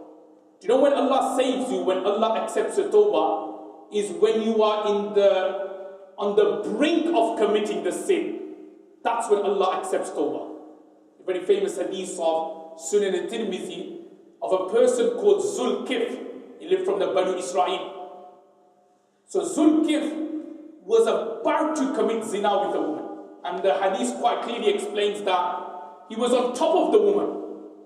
He was like on top of the woman, just about to commit zina with her, when basically that woman started crying. And Zulkif asked this woman that, why are you crying for? I'm not forcing you. I'm not doing anything, like obviously they were doing something haram, don't get me wrong, but I haven't forced you to commit zina with me. So this woman replied by saying that the reason why I'm crying is that I never ever committed this crime of adultery before. and never ever sold my body to anyone. But the reason why I'm doing it is because I'm in poverty and I have no money to survive. So Zulkif felt bad and ashamed at what he was doing, is that he was using this woman's difficulty for his own pleasure. So what he did was that he said to this woman that, you know what, the money which I was going to give you for this act of adultery, you could keep that and I'll let you go. Subhanallah, look at his tawbah was accepted when he was about to commit zina. And that's what happens, that when you are about to do something haram, but that's when Allah accepts your tawbah. So here with Umar anhu, 10 minutes ago, he had the firm conviction to convert to Islam. But now when he read the Quran, his life totally changed.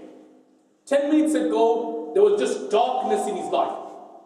But now 10 minutes later, there was his dunya, the world opened up for Umar anhu. He could see the nur and the illumination. So he said to Fatima that, take me to Rasulullah sallallahu alaihi wasallam.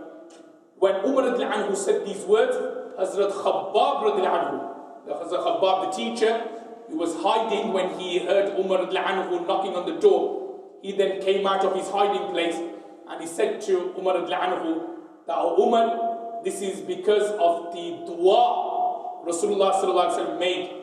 And then he narrated the dua and the supplication that a few days ago Rasulullah sallallahu alaihi wasallam made a dua for you. And the dua was that, oh Allah, honor Islam through either Abu Jahl or through Umar bin Khattab. It seems as though that Allah subhanahu wa ta'ala has accepted that dua and supplication regarding you and not for Abu Jahl. Now Umar anhu was a changed man. He now was walking towards Rasulullah sallallahu alaihi wasallam's house. Rasulullah sallallahu alaihi wasallam actually was not in his house, he was at a place called Darul Arqam. Darul Arqam, and I did explain this in the course, Abu Bakr al-Adhu's course, it's like a meeting place of the Muslims. So the Muslims, because there was only a few of them at that time, would gather there for mashwara, for consultation, and it was a place where they could get together, give da'wah, and obviously support each other during the trying and testing times. So Umar anhu, he comes, he knocks on the door. Now the Sahabas, so Rasulullah sallallahu alaihi wasallam is inside Darul Arqam. The Sahabas who are guarding the door, they look through the hole in the door and they find it's Umar bin Khattab there. So all the Sahabas are literally shocked, they're frightened, they don't know what to do. Because they think that Umar has come to kill Rasulullah sallallahu alaihi wasallam. So if they open the door, then they think that Rasulullah sallallahu alaihi wasallam is going to get murdered. So they're unsure what to do. So Hazrat Hamza anhu, who again like Umar anhu was well respected, well feared, and like Umar anhu, he was also very tough and strong. He said to the Muslim Sahabas that, open the door. It doesn't matter. Open it, see what Umar anhu has to do, and then we'll fight back. So when Umar anhu was allowed into Rasulullah sallallahu alaihi wasallam's gathering, i.e. in the house of Darul Arqam, he then came and he stood in the middle of the room. Rasulullah sallallahu alaihi wasallam was sitting down. He then got up and he said to Umar anhu, he went and approached Umar anhu.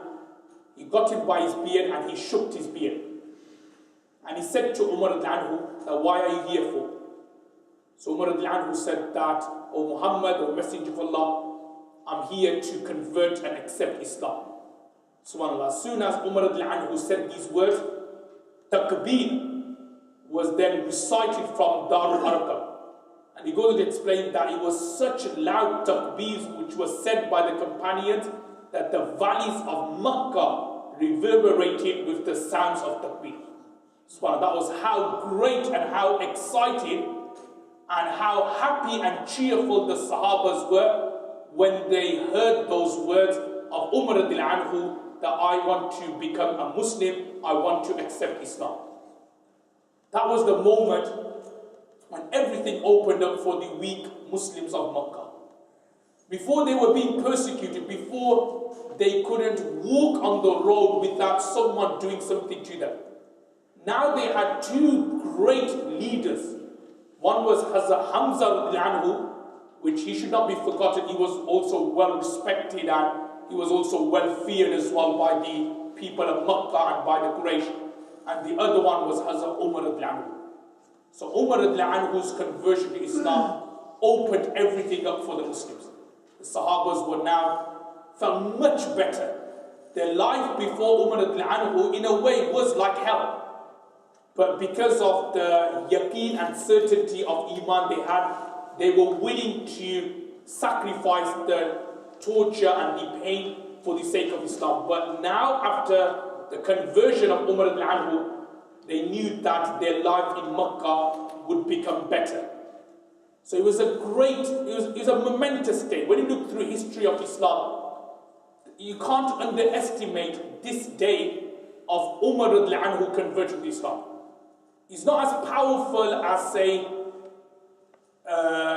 like for example, if we were to take Abu Bakr anhu's conversion to Islam, that didn't send any shockwaves. But Umar anhu's conversion to Islam literally sent shockwaves all around Makkah al-Mukarramah. Now, after Umar anhu converted to Islam, he wanted to make it open that I've converted to Islam. He wanted to make it open that I'm a Muslim. He didn't want to hide it. And we look at this later on when we look at the topic of Hudaybiyah, that Umar anhu was so passionate about his deen that he never liked Islam being degraded. He never liked Islam being humiliated. He was so passionate, so committed to the cause that anyone said bad about Islam, anyone who says anything degrading or humiliating about Islam, Umar anhu, that's it, he will get really angry and upset. And that's why some of the comments which we will read later, whenever someone who was suspected of being a hypocrite, Umar anhu's first thing would be, "Oh Prophet of Allah, allow me to chop his head off." Why? Because he didn't like disloyalty, he didn't like dishonesty, he didn't like people being not sincere.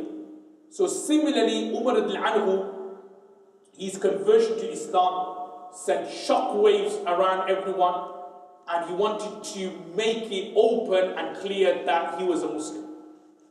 So what he firstly did was, after converting to Islam, he went to Abu Jahl's house.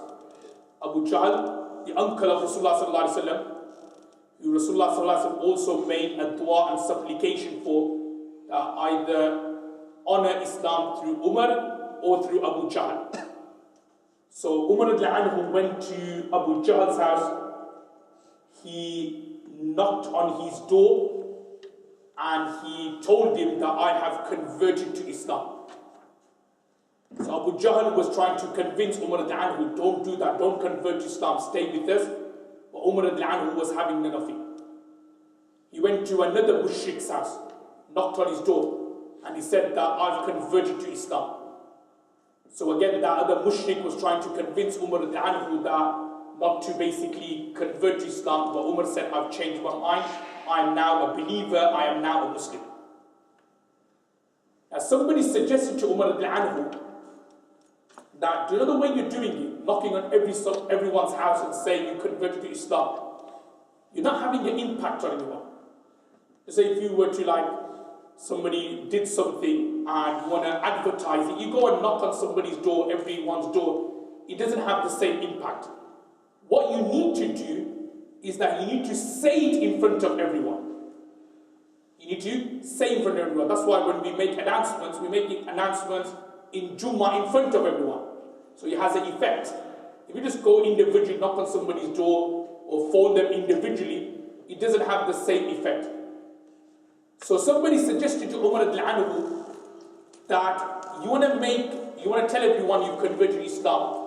This is what you do. You go into the haram and you tell everyone that you have converted to Islam. That will have a more of an effect than you individually going and knocking on everyone's door. So he goes on to explain that Umar anhu, what happened, was that he took this advice, he went to the Haram, and he made the announcement in front of everyone that, "O people, O Quraysh, I have converted to Islam." He goes on to explain that some of the Quraysh youngsters, they got up and they wanted to attack Umar al-Anhu. But Umar al-Anhu, one by one, was taking them on. It was like, beating everyone up. And thereafterwards, in front of everyone, he said, "I am now going to do tawaf. I am now going to circulate around the Baytullah. So if anybody wants to stop me, then give it their best shot, we'll see what happens." So no one did anything to Umar. They allowed Umar al-Anhu to circulate around the Baytullah. And because of Umar al-Anhu's presence, even the weaker Muslims were able to now enter the Haram, were now able to enter the Baytullah, and were able to freely pray namaz and pray salah. Before they couldn't, before Baytullah was like, say, Moss side of Manchester. It was dangerous to go there. Yeah, but now they were able to freely enter the Baytullah. They had Umar al-Anhu there and no one could lay a finger on them. So they were, because of Umar al-Anhu's conversion to Islam, as I was saying, that he had an effect on everyone. He motivated everyone. He motivated everyone to stick to the religion, because, as I was saying, that this was a very key moment in Islamic history. Because the Muslims were very little in number, they were being persecuted. Yes, I'm sure it must have drawn upon some companions, male and female, that why on earth have we got ourselves into? We're believing in this new religion, but we're getting persecuted. Where is the benefit for us? And it happens in life that sometimes you may get into something and you then afterwards question your judgment, your wisdom behind that. So some male companions and female companions were scratching their head and thinking that we converted to Islam because of peace of mind, but we find ourselves that we're getting tortured and persecuted even more than before. But from the conversion of Umar al-Anhu to Islam, it changed everything. All the doubts, all the misgivings they had about Islam, Allah subhanahu wa ta'ala totally alleviated that. Is there any questions any brothers have before I give a few minutes break?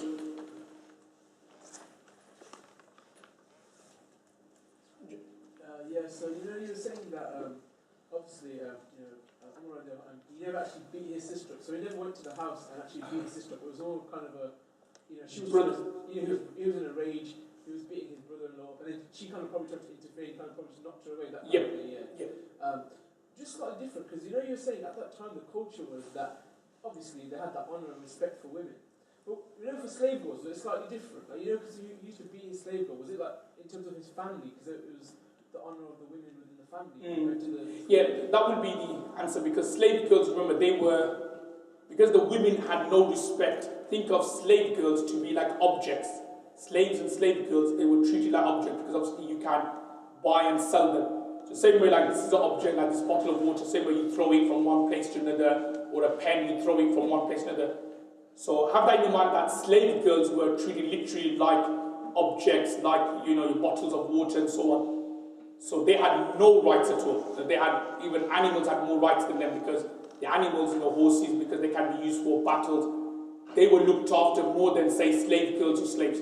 So obviously what you mentioned is bang on in terms of, yes, when he came to his sister, obviously there was that, so they had a bit more honour, say. Yeah, so the Quraysh, that was the way of the Quraysh, that they had kind of, because obviously, being, mushriks, whatever, they still had the honourable qualities for their women, but because they considered that's right. slave girls as objects, That's right.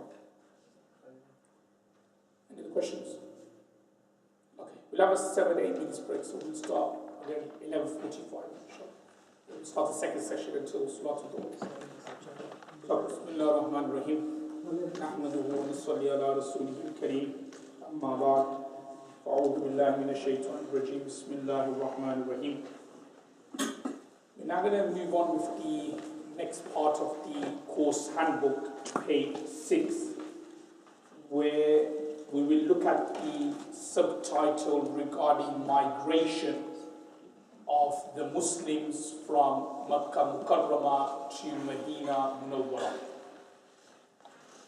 Now the topic regarding Rasulullah sallallahu alaihi wasallam's migration was looked at in detail when we did the last course regarding Abu Bakr radiallahu ta'ala anhu. So there is no need for me to explain it in any further detail other than to say that the situation of Makkah, even though Umar anhu converted to Islam, even though Hazrat Hamza radiallahu ta'ala anhu converted to Islam, the situation of the Muslims was still dire. It wasn't as bad as it was at the very beginning, but it was still problematic. There were still cases of persecution, there were still cases of torture, because you still need to understand that I know Umar anhu was well looked up to and he was feared by everyone in Makkah, but he's just one person, one individual. And you've got thousands and thousands of mushriks, and you've got one man. So obviously that fear was there, but it was more like if Umar anhu was in town, then everyone would be a bit more scared. No one would then try to lift a finger on any of the Muslims. But when Umar anhu wasn't in town, or if he wasn't around the Haram, or if he wasn't, say, around that area, then any Muslims who were seen, who were sighted, then they were let loose. Some youngsters would be loosed upon them, and these youngsters would then beat these vulnerable, weak Muslims and would torture them and would persecute them. So the situation in Makkah, it had become better, but it was still really bad. The persecution, the tortures were still going on. So Rasulullah sallallahu alaihi wasallam was told by Allah subhanahu wa ta'ala to leave Makkah Mukarramah and migrate to another country or to another city. And I explained in the previous course that what happened was that Rasulullah sallallahu alaihi wasallam, he had a dream, he had a vision. And in his dream and in his vision, he saw the city of Yathrib, i.e. the city of Medina Munawwara. And Rasulullah sallallahu alaihi wasallam knew that this would be the place of Hijrah, this would be the place of migration. Now when the order and the command came to migrate from Makkah to Medina Munawwara, Rasulullah sallallahu alaihi wasallam and Abu Bakr anhu and also Sayyidina Ali anhu, they were the last people to leave Makkah to Medina. Like anyone would do in that situation, just say, may Allah forbid. But if there is, say, like a fire in your house, the husband or the father of the house will make sure that his younger children are out. He will make sure that his wife is out. And then lastly, he will then leave the premises, he will then leave the building. Because that's what the leader does. كُلُّكُمْ رَاعٍ وَكُلُّكُمْ مَسْئُولٌ عَنْ رَعِيَّتِهِ. So the leader will always go at the end. So similarly, Rasulullah sallallahu alaihi wasallam, Abu Bakr anhu, Hazrat Ali anhu, they were the Sahabas or the companions who left Makkah right at the end. But Umar anhu, on the other hand, he was one of the first people to leave Makkah and migrate towards Medina Munawwara. And Sayyidina Umar anhu, when he made up his mind and also when the command came to leave Makkah and migrate to Medina, he went into the Haram, he went into the Baytullah, and he prayed 2 rakat salah. And after praying 2 rakats nafil salah, he then turned around and he looked at the Quraysh who were sitting around the Hatim area. So Hatim is that area, obviously brothers who've been for Hajj or Umrah will know, It's that area which is obviously, there's a space or a gap between the Baytullah, the house of Allah, and that particular half-built wall, probably seen in the Hatim or in the pictures. And this Hatim, brothers and sisters, as mentioned in the hadith of Sahih al-Bukhari, is actually part of the Baytullah. It's actually part of the Baytullah, but because the Quraysh did not have any funds to extend the Baytullah up to and including the Hatim, that's why it was just left as it is. Obviously, Prophet ﷺ, he wanted to extend it, but he decided not to. And later on, during the Khilafat of Abdullah bin Zubair radiallahu anhu, the Baytullah was extended up to and including the Hatim. But as all of you know, you must have studied a bit of Islamic history, that Abdullah bin Zubair radiallahu anhu, he was martyred by Hajjaj bin Yusuf. He was martyred by Hajjaj. So Hajjaj bin Yusuf, seeing that the Baytullah was extended up to and including the Hatim, according to the design of Abdullah bin Zubair. So Hajjaj bin Yusuf, because he didn't like Abdullah bin Zubair anhu, then ordered the Baytullah, that extended part of the Baytullah, to be knocked down and be made like it was during the Quraysh time. So this again, Hajjaj bin Yusuf was being a bit petty, that Abdullah bin Zubair, he extended it to the Hatim. I'm going to knock that Hatim area and make it as it was before Abdullah bin Zubair anhu's renovation of the Makkah and of the Baytullah. So anyway, as I was saying, that the Quraysh, they were sitting in the Hatim area. Umar anhu, after praying the 2 rakats nafal, he then turned around and said to them that if you want your mother to cry over you, if you want your mother to cry over you, or if you want your wives to become a widow, or if you want your children to be an orphan, then come and meet me outside the haram and try stopping me from migrating to Medina. So basically, Umar said, I'm migrating to Medina, and if anybody wants to stop me, then basically meet me outside the haram. But a warning, a threat, that remember, you try to stop me, always think that, do you want your mothers to cry over you? Do you want your wife to be left as a widow? Do you want your children to be left as an orphan? If you want them to be in that state, then come and meet me outside the haram and try stopping me from migrating to Medina. Because as soon as the command was given to migrate to Medina, there were some leaders of the Quraysh who were trying to stop and prevent certain Sahabas or certain female Sahabas in particular from migrating to Medina. Everybody knows the story of Salama radiallahu anha. She was the wife of Rasulullah sallallahu alaihi wasallam. Later on, she married Rasulullah sallallahu alaihi wasallam. But initially, she was married to a companion called Abu Salama. So what happened was that Salama, when she wanted to migrate to Medina with her husband, her family stopped her and her son from migrating to Medina, whereas Abu Salama, the husband, had to leave them behind and had to go to Medina Munawwara.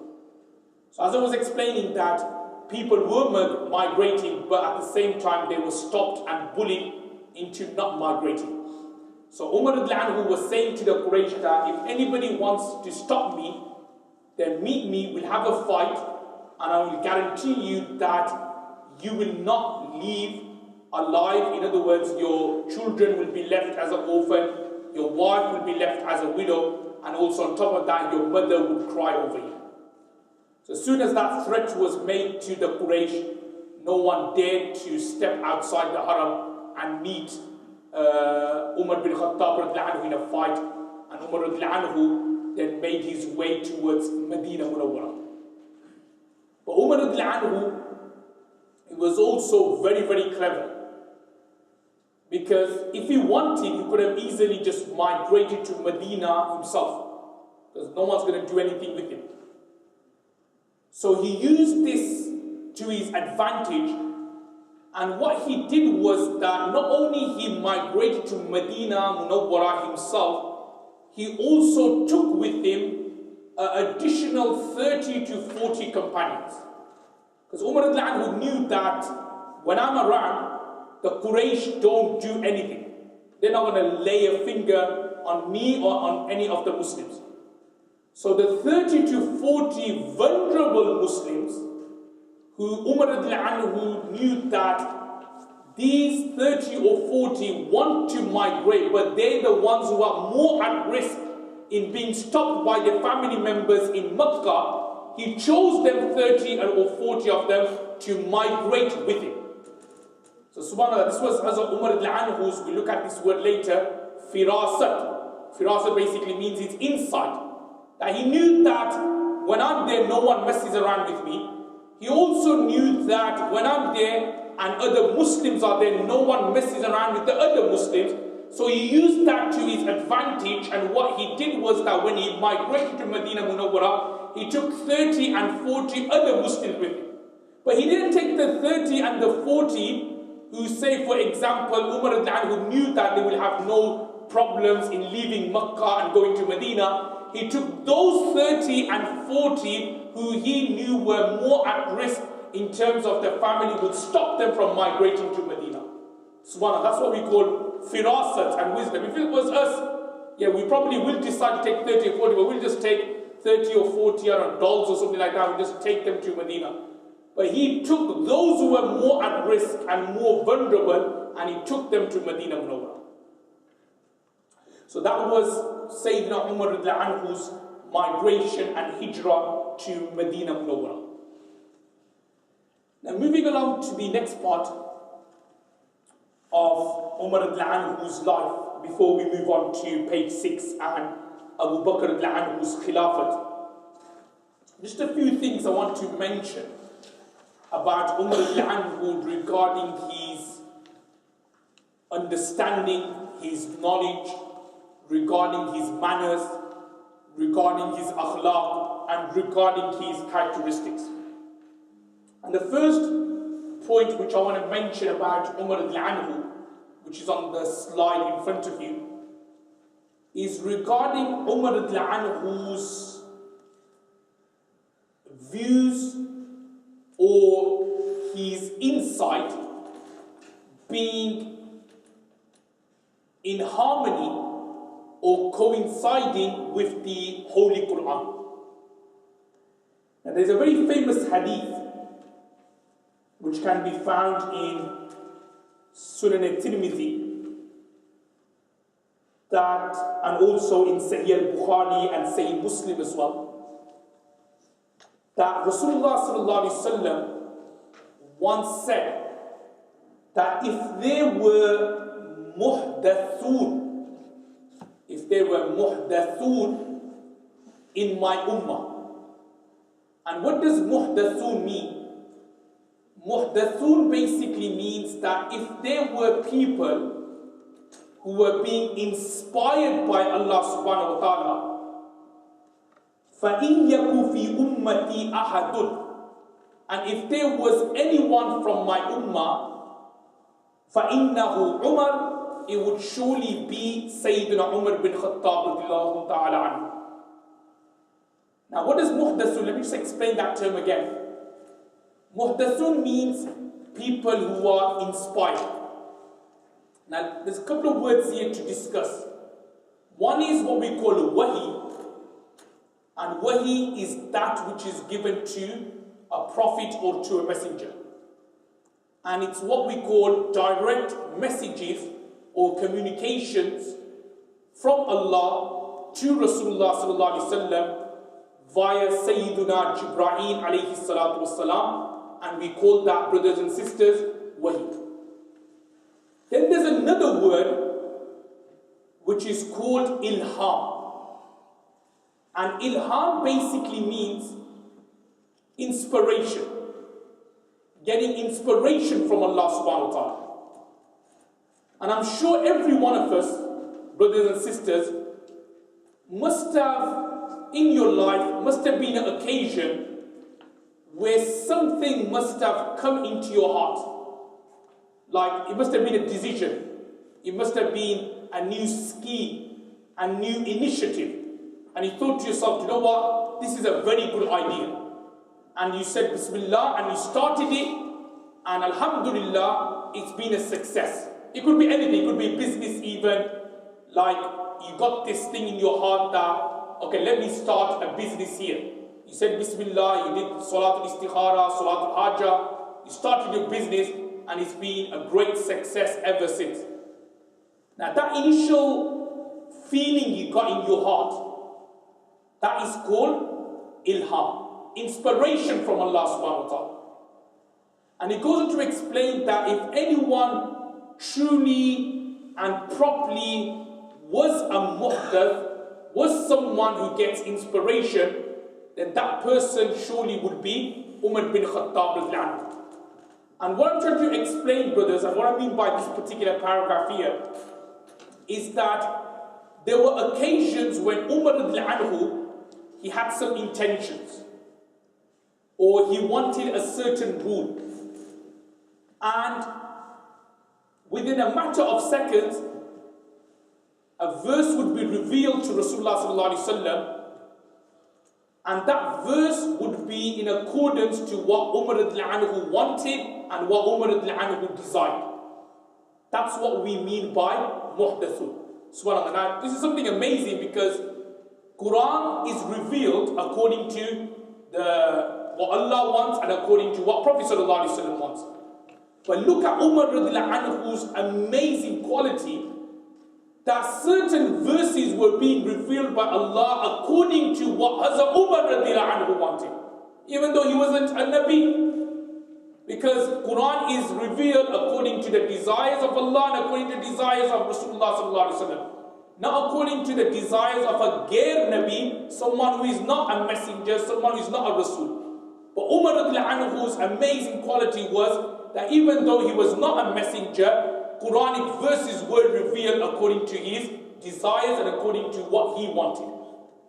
And there's many examples, but I've just given 4 in front of you on the slide. Number 1, warning the wives not to disobey Rasulullah sallallahu alaihi wasallam. Now this, brothers, is referring to a verse number 5. I'll just give the reference. Obviously, brothers and sisters could have a look at it later. Verse number 5, Surah Al-Tahdid, in the 28th juz, in the 28th para.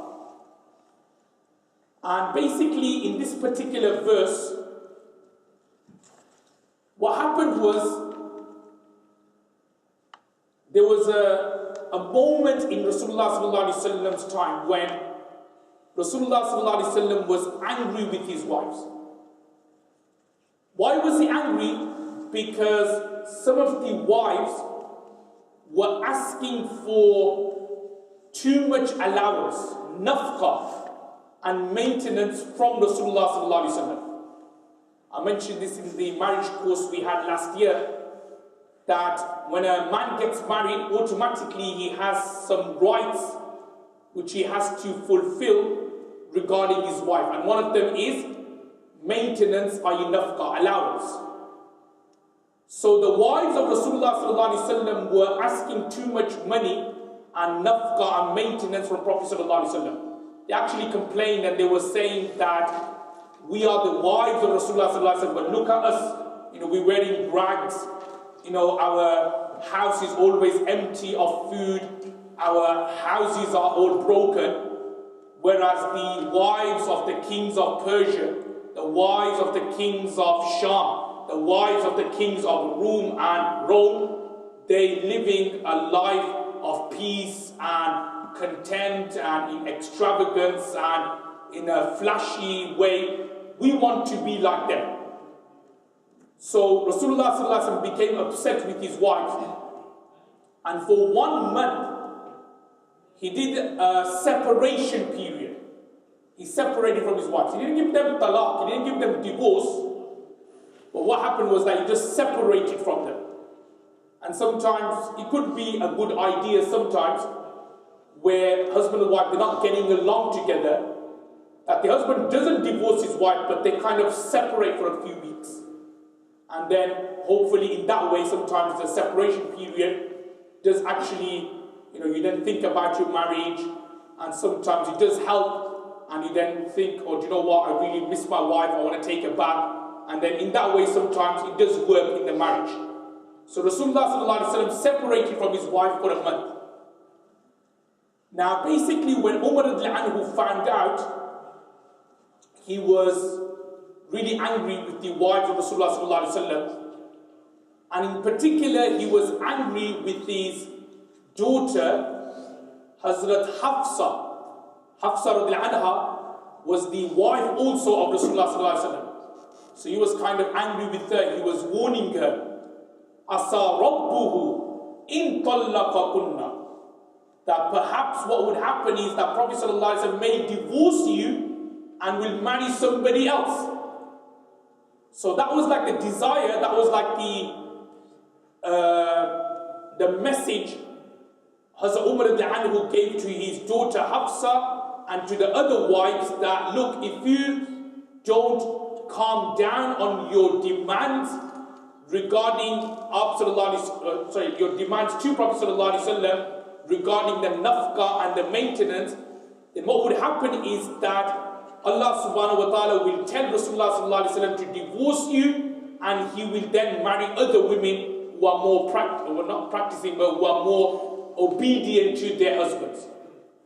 So according to this desire Umar anhu had, what happened? The verse in Surah Tahrim, verse number 5 was revealed. So that is one example of Umar anhu's desire, or according to his desire, a Quranic verse is being revealed. Let's move on to the next story, the next incident. The funeral prayer of Abdullah bin Ubay. Now, Abdullah bin Ubay, he is a well-known munafiq and a well-known hypocrite of Medina Munawwara. Now, the reason behind Abdullah bin Ubay's hypocrisy is that before Rasulullah sallallahu alaihi wasallam migrated to Medina, Abdullah bin Ubay was sworn in, was nominated to be the leader of Medina. It's in the hadith of Sahih al-Bukhari that he, Abdullah bin Ubay, was chosen by the other tribes of Medina to be the next leader of Medina. But at that time, incidentally, the two main tribes of Medina, Aus and Khazraj, they did the Bay'ah, the Bay'atul Aqaba, which I referred to in the previous course, which led to Prophet being invited to Medina and settling down there and becoming the leader of Medina. So since then, Abdullah bin Ubay had this grudge against Prophet. That's why he never ever believed in Islam properly. So he was a munafiq, and we'll see later some of the things he did. So he was a total and utter 100% hypocrite and a munafiq. So Abdullah bin Ubay, when he passed away, he was one of those open secrets. Sometimes you try to keep a secret where everybody knows the reality. So he was trying to keep it as a secret that he's a true believer, but everybody knew he was a munafiq. So when he passed away, his son Abdullah, who was actually a true believer, came to Prophet ﷺ and said to Rasulullah ﷺ, O Prophet of Allah, O Messenger of Allah, I want two requests. So the son Abdullah, he comes to Prophet sallallahu alaihi wasallam and he asks Rasulullah sallallahu alaihi wasallam for two requests. Number one is, can I have your shirt, your qamis, so that I can use that as kafan, as shrouding for my father? And the second request is, I want you to pray janazah namaz over my father. So two requests. Number one is, I want your shirt to be used for my father's kafan. And number two is that I want you to pray salatul janazah over my father. So Rasulullah sallallahu alaihi wasallam agreed on both the conditions, both the requests. Rasulullah sallallahu alaihi wasallam was about to start the salatul janazah. He was about to say Allahu Akbar when Hazrat Umar anhu held Rasulullah sallallahu alaihi wasallam's qamis and shook at him, and said to Rasulullah sallallahu alaihi wasallam, O Prophet of Allah, he's a munafiq. Why are you praying salatul janazah over him for? So Rasulullah sallallahu alaihi wasallam said to Umar that, O Umar, I have been given a choice. Istaghfir lahum aw la tastaghfir lahum. To pray salatul janazah or not to pray salatul janazah. So therefore I am going to pray janazah namaz over him. So Rasulullah sallallahu alaihi wasallam prayed janazah. After the salatul janazah, the verse was revealed, وَلَا تُصَلِّ عَلَىٰ أَحَدٍ مِّنْهُمْ مَاتَ أَبَدًا وَلَا تَقُمْ عَلَىٰ قَبْرِهِ. Which means that anyone from amongst the munafiqs, anyone from amongst the hypocrites, don't pray their salatul janazah ever again. SubhanAllah. So this was as Umar anhu telling Rasulullah not to pray. Obviously, I don't want to go too into detail why Rasulullah decided to pray salatul janazah. There was some wisdom there. One of them was that he wanted to bring the munafiqs closer towards Islam. Because Rasulullah knew he was a munafiq. It's like, Rasulullah knew that he's not a true believer. Rasulullah knew who his comrades were, that they were not true believers.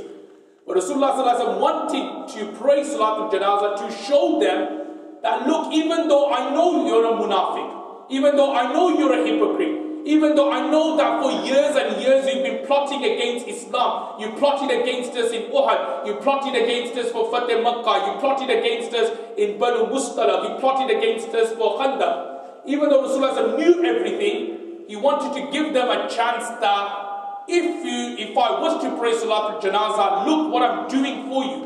Look how much I bent my back for you, that even though you've hurt us and you plotted against us, I'm still praying Salatul Janazah over one of your leaders who everybody knows is not a true believer.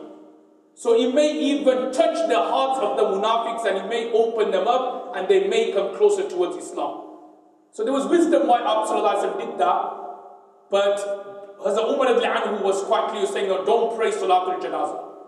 So after the Janazah Salah finished, the verse was revealed that from now on, no Janazah Salah should be prayed over a munafiq. So anyone who's a munafiq or anyone who's a clear disbeliever, even though he pretended to be a Muslim, but you know he was a clear disbeliever, you can't pray Salatul Janazah over that particular person. So that's the second verse, brothers and sisters, where the funeral prayer of Abdullah bin Ubay, it was revealed that verse, وَلَا تُصَلِّ عَلَىٰ أَحَدٍ مِّنْهُمْ, according to the wish and desire of Sayyidina Umar bin Khattab radiyallahu ta'ala anhu. The third verse, this is a verse in Surah Al-Anfal, regarding the prisoners of Badr. Now, Badr was the very first battle in Islam, the very first jihad in Islam. Has a very significant moment in the Islamic calendar, Battle of Badr. Now, Battle of Badr, during this battle, the Muslims were victorious, and 70 prisoners have been captured by the Muslims and by the Sahabas. They are brought to Rasulullah sallallahu alaihi wasallam's gathering, And Rasulullah sallallahu alaihi wasallam takes mashwara from the Sahabas and from the companions. He takes mashwara from them. That what should we do regarding the prisoners of Badr? So, Sayyidina Abu Bakr radiallahu anhu gives a mashwara that we should free them and take ransom. Like in other words, take money from them and free them. Whereas Sayyidina Umar bin Khattab anhu, he was of the opinion that we should kill every single one of them. So Abu Bakr anhu's mashwara means consultation, was that we should basically take ransom and free them, whereas Umar anhu, his mashwara or his consultation was that we should kill every single one of them. So the verse was revealed, verse number 67, Surah Al-Anfal. And in a nutshell, Allah subhanahu wa ta'ala is saying that it's not appropriate for a Nabi to seek the delights or the pleasures of this world. In other words, a Nabi or a Prophet shouldn't have taken ransom for these prisoners of Badr. Shouldn't have taken ransom for these prisoners of Badr. But what he should do, or what he should have done, is should have done what Umar was suggested, and that is to kill and execute every single one of them. So that's like the third example, brothers, where Umar according to his desire and his wish, this verse number 67 of Surah Al-Anfal was revealed. And the fourth verse, which was revealed according to Hazrat Umar anhu's desire, is a verse in Surah An-Nur. Now what happened was, once Rasulullah sallallahu alaihi wasallam sent a slave to Umar anhu to ask him something, to pass or convey a message to Umar anhu. Now this slave boy entered the house of Umar anhu without his permission. And it was also a time when the Arabs, generally speaking, would be resting. There are 3 times, generally speaking, Arabs would be resting. Number 1 is at night. Number 2 is at sunrise time, Fajr time. And number 3 is in the afternoon, when the Arabs, generally speaking, would have a siesta, which basically means a qaylula, afternoon nap. These are the 3 times, generally speaking, Arabs would sleep. So this slave boy entered Umar anhu at a time when he was sleeping and some parts of his aura, private parts, were exposed. So Umar anhu then obviously was a bit frustrated and a bit angry that this boy entered at a time when, generally speaking, everyone sleeps, I'm sleeping, and he didn't knock, and he just came straight into my house. So Sayyidina Umar anhu then said to himself, or had this desire, that if only a verse can be revealed, which tells or which orders people that they should take permission before they enter.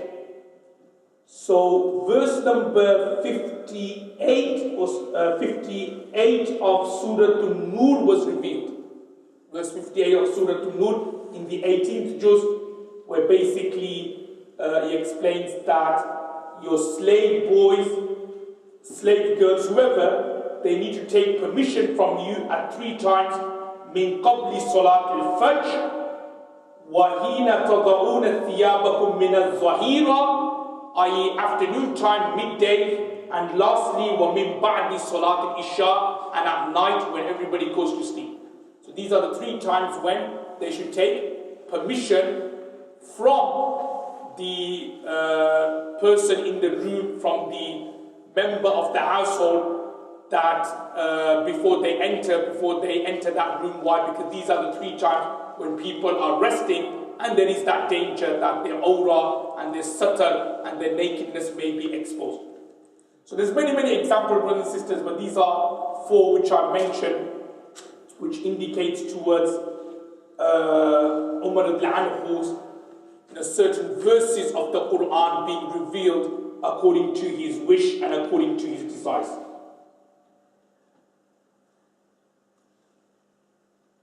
Now the next part of the slide here then goes on to explain about some of the battles which Umar al-Anhu participated. He, like Abu Bakr al-Anhu, participated in every single battle in Islam. And the main ones in which Rasulullah sallallahu alaihi wasallam himself participated, Umar al-Anhu was there.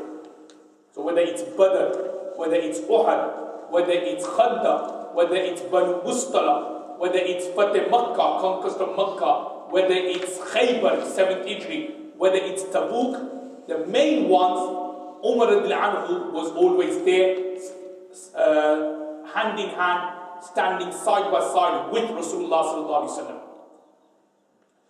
Now, before I explain the battles Umar al-Anhu participated in with Rasulullah sallallahu alaihi wasallam, I'll mention a point, and that is Umar al-Anhu's connection or his suhbah or his contact with Rasulullah sallallahu alaihi wasallam.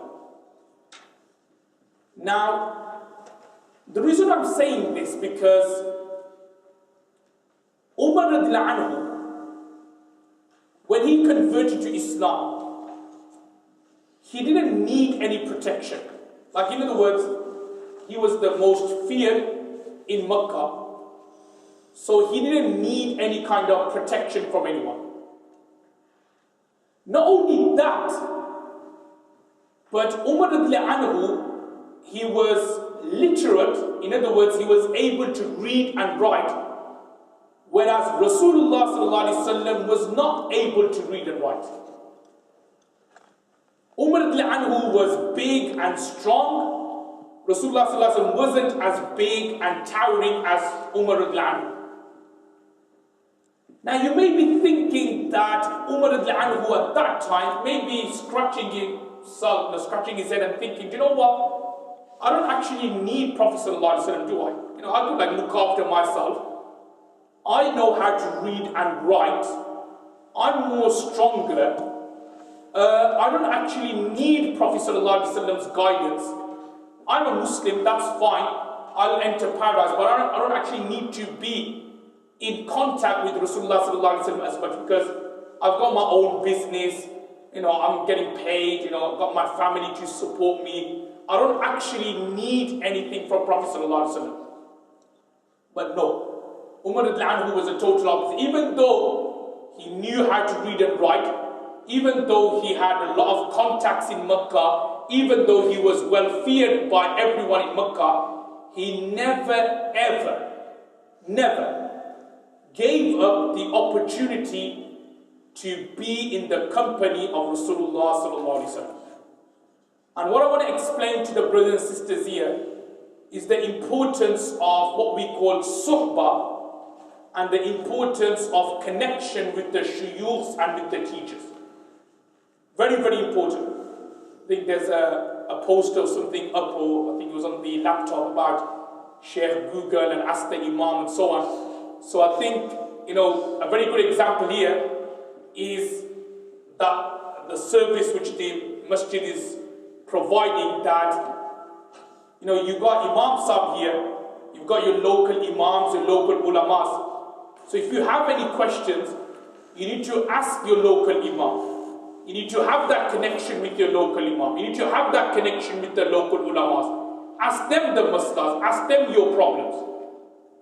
And the same here with Umar anhu, because I'm sure he knew how to read and write. He could have easily derived the rulings from the Quran. He could have easily derived the rulings from the previous scriptures. But no, he would stay in the company of Rasulullah sallallahu alaihi wasallam, and he would basically learn firsthand everything what needs to be learned from Rasulullah sallallahu alaihi wasallam. And that's why you will see that when it comes to interpretation of the Quran, tafsir of the Quran, Hazrat Umar anhu is well known, well renowned for his tafsir. And you know why he's well renowned for his tafsir? Is because when the Quran was being revealed, Hazrat Umar anhu can remember clearly when, where, what time, what day was a certain verse revealed. So that is telling us how close Umar anhu was with Rasulullah sallallahu alaihi wasallam for him to say, I know when was this verse revealed, what time, what day. And no greater or clear example is one of the last verses of the Quran, Al-Yawma akmaltu lakum deenakum. Today I have completed your religion. A verse in Surah Al-Ma'idah. So it's mentioned in the hadith of Bukhari that Umar anhu would say, a Jew kind of questioned when was this particular verse revealed. So Umar anhu would proudly say that I know when was this verse revealed. And he said to that Jew that this verse was revealed on 9th Zulhijjah. 9th of Zulhijjah. During the farewell Hajj. It was revealed in Arafah. And it was revealed after Asr. Subhanallah. That's how much he knew verses, places when Quran was being revealed. That is telling us that Umar anhu was there with Rasulullah sallallahu alaihi wasallam, hand in hand, not only in the battlefield like the next section which we're going to look at, but also when he came to studying, when he came to acquiring knowledge, he was with Rasulullah sallallahu alaihi wasallam. He got everything directly from Rasulullah sallallahu alaihi wasallam.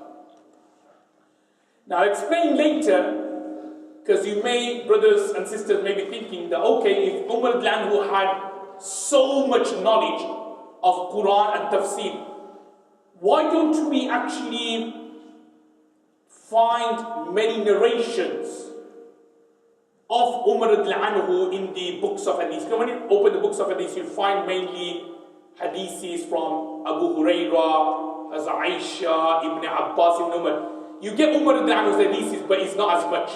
Some may be thinking to themselves that, if Umar anhu was with Rasulullah sallallahu alaihi wasallam 24/7, why is there very little hadiths? So the simple answer, brothers, and we look at this later, is because when Umar anhu became an Amir and a Khalifa, he had to let go of basically hadith and teaching hadith and narrating hadiths. When he became a Khalifa, when he became an Amir, he was more busy, more preoccupied dealing with the state and the affairs of the state that he had to leave basically the duty of narrating and explaining hadiths. And I'll come back to this point later about sometimes taking too many responsibilities and not doing a good job in neither any one of them. Stick to one field, one goal, and do that properly. I'll come back to that point later. So as I was saying, that Umar anhu, he was always the first one to be aware of a hadith. Now moving on to the next slide here, and some of the battles and so on. So I mentioned that the very first battle he participated in with Rasulullah sallallahu alaihi wasallam was the Battle of Badr. And I mentioned there that Umar anhu, this quality of his sincerity and his loyalty to his deen. He was always sincere and loyal. But when he accepted Islam, he now became sincere and loyal to his deen and to his religion. Now, what greater sincerity and loyalty is there than you killing your own family member for the sake of Islam? Yeah, everybody talks about loyalty and sincerity, but literally, would you sacrifice your family or your relatives for sake of Islam? Would you sometimes sacrifice your children for the sake of Islam? would any of us be like Ibrahim alayhi salatu salam, who was literally willing to sacrifice Ismail because of the command of Allah subhanahu wa ta'ala? Would any one of us be like, say, for example, Ibrahim alayhi salam again, for Ismail alayhi salam, when he left Ismail in the regions of Mecca without food and without water? Why? Because of the command of Rasul, because of the command of Allah subhanahu wa ta'ala. Very few of us will do that. Now, Umar anhu, during the Battle of Badr, he was in the Battle of Badr. And as I was saying before that, like his name, Al-Faruq, Battle of Badr is also known as a Fariq, i.e. it differentiated and distinguished between the truth and the false, between Islam and Kufr. And in the battlefield, he faces his uncle, As bin Hisham. As bin Hisham. He finds him there. So now he's got Islam, the greater good, sincerity and loyalty to Islam and to the teachings of Allah subhanahu wa ta'ala and his Rasul sallallahu alayhi wa sallam. And then he's got his maternal uncle, As bin Hisham. So Umar anhu never, puts that thing in his mind that, oh, he's my uncle, what on earth am I doing? He gets the sword out and he slays his own uncle in the battlefield. That's what we call loyalty. That's what we call commitment. That's what is called putting your heart and soul for the sake of deen and for the sake of Islam. So he didn't think bad. He didn't lose sleep. Oh, I killed my uncle. What I'm going to say to my auntie. What I'm going to say to my cousin brothers. What I'm going to say to nephews and so on. No. What he thought about was the sake of deen, putting his heart and soul for the sake of religion. And what he did was that he slain his uncle, As bin Hisham. Why? Because at that moment in time, his uncle, As bin Hisham, was proving to be the obstacle for the greater good, and that was the conveying of Allah's deen and the deen of his messenger, Rasulullah sallallahu alaihi wasallam. We move on to the next battle, Battle of Uhud.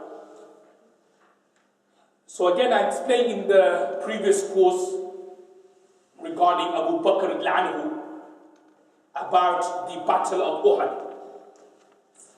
And I mentioned that this was the only battle in Islam, or in Islam during Rasulullah's time, when the Muslims were defeated.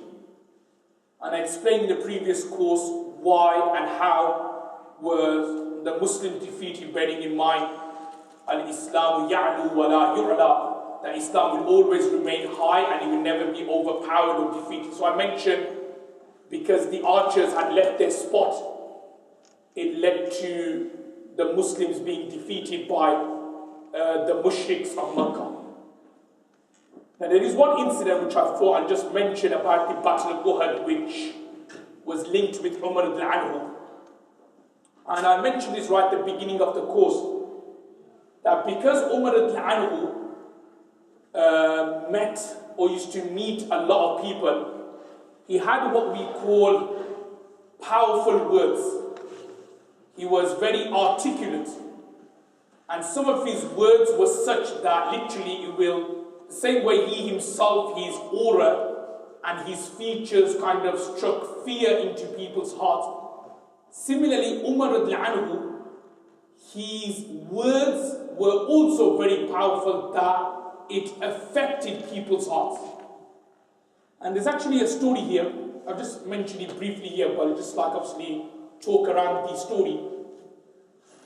Now what happened was, during the Battle of Uhud, the Muslims were defeated, the battle had finished, and Rasulullah sallallahu alaihi wasallam, Abu Bakr and Umar anhuma were in a place of protection. They were in a safe place. So Abu Sufyan, who obviously later on converted to Islam, but at that time he was still a mushrik, he goes to the battlefield, everything's finished, and obviously the Muslims are hiding, and he then shouts out and he says, is the messenger of Allah, is Muhammad alive? So Prophet ﷺ said to Abu Bakr and Umar, don't respond, ignore him. Then Abu Sufyan said, is Abu Bakr radiallahu anhu alive? Is Abu Bakr radiallahu anhu alive? So again, Messenger of Allah ﷺ said, don't respond to him, ignore him. Then Abu Sufyan said, is Umar bin Khattab radiallahu ta'ala anhu alive? Is Umar alive? So again, Rasulullah ﷺ said to Umar, don't respond, don't say anything. And we should kind of look at the story as well, incidentally. Look at the sequence he used, Abu Sufyan used. He's a mushrik, by the way. He's asking, Rasulullah ﷺ alive? Who is he next asking? Is he alive? Hazrat Ali? No, like the Shia would say. Who is he asking? Abu Bakr radiallahu anhu, is he alive? And then next he asks, is Umar radiallahu anhu alive? So even the enemies of Islam knew that this is the sequence of power in Islam. After ﷺ, Abu Bakr, then Umar. So he's asking, is Umar radiallahu anhu alive? Now when there was no response, Abu Sufyan then says, oh, congratulations everyone, we have managed to kill Rasulullah sallallahu alaihi wasallam. We have managed to kill Abu Bakr. We have managed to kill Umar radiallahu anhu. That's why they're not replying to us. That's why they're not responding to us.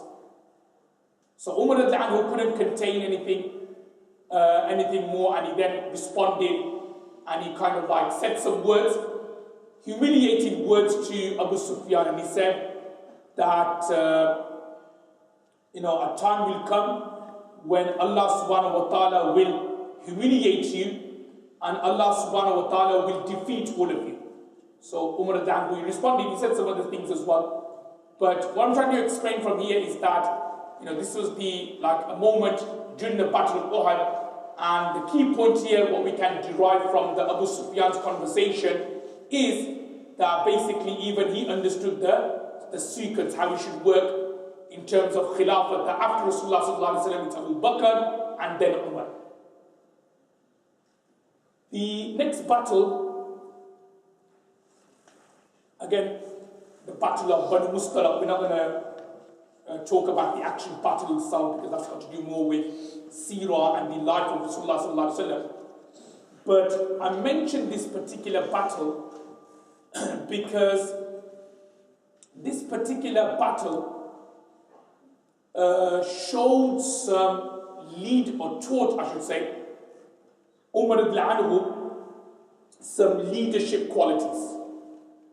And I did mention this at the very beginning, that during Rasulullah sallallahu alaihi wasallam's life, there were occasions when Rasulullah sallallahu alaihi wasallam taught, nurtured Umar radiallahu anhu, because Rasulullah sallallahu alaihi wasallam knew that after Abu Bakr radiallahu anhu, Umar would be the next Khalifa.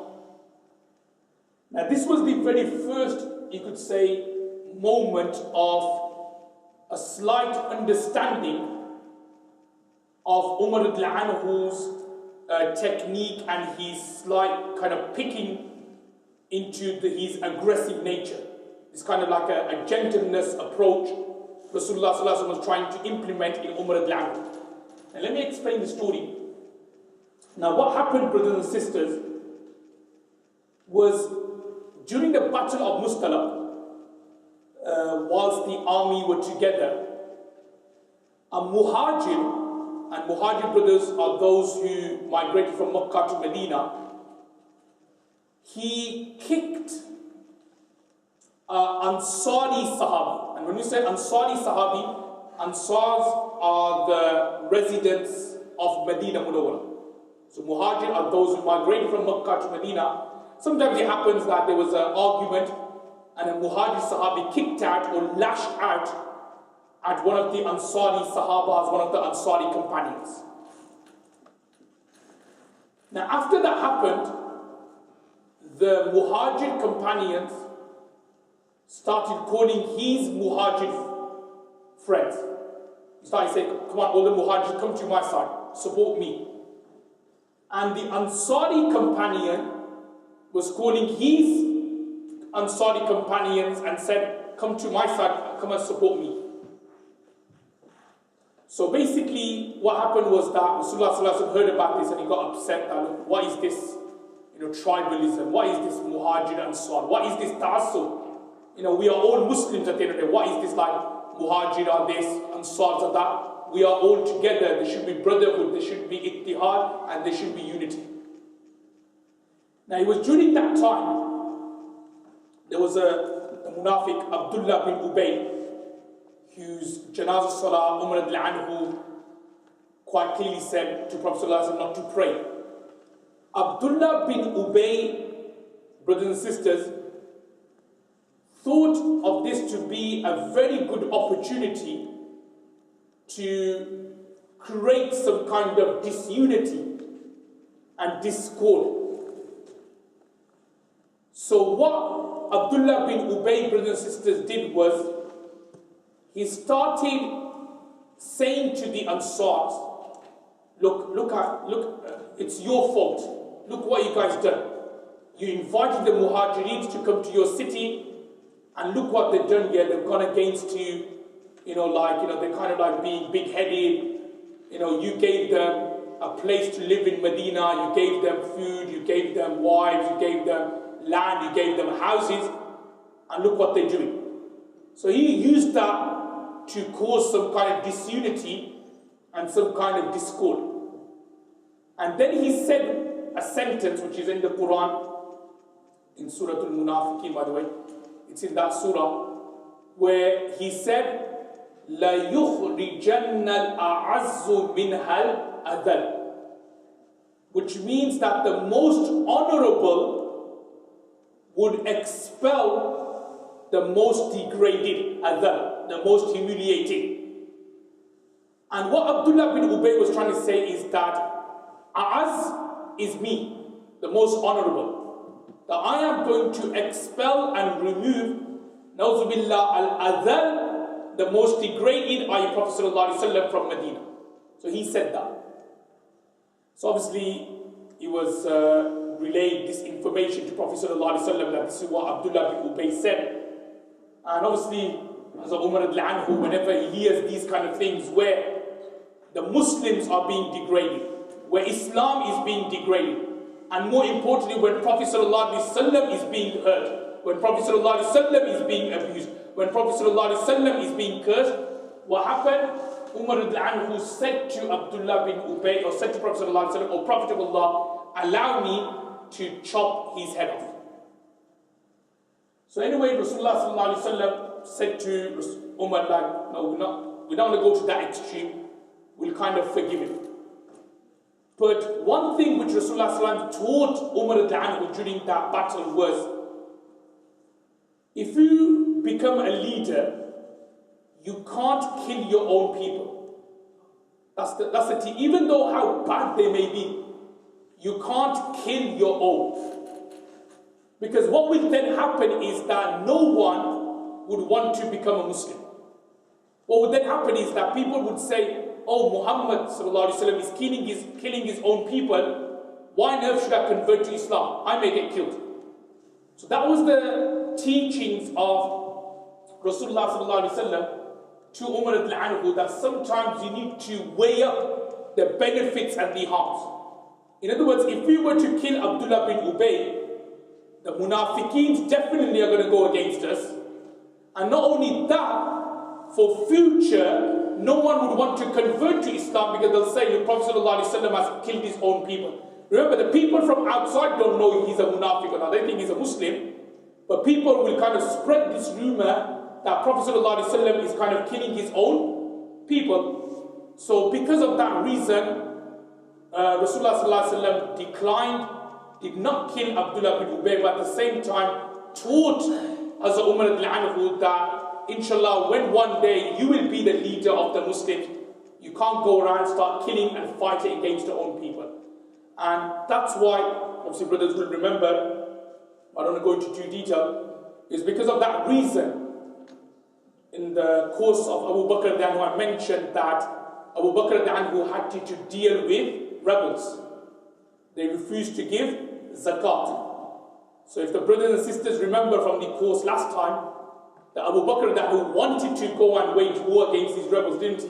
He wanted to kill these mani'in zakat, those who weren't giving zakat. Whereas Umar who was saying, no, don't kill them, because he didn't want to give that impression that Muslims are killing their own people. So that was one of the main things which Umar who got taught from this particular battle. Obviously, the next battle there, brothers and sisters, is the Battle of Hudaybiyah. Now, Hudaybiyah, well, it's not actually a battle, but it's more like the truce of Hudaybiyah, the Sulah of Hudaybiyah. This happened in 6th Hijri.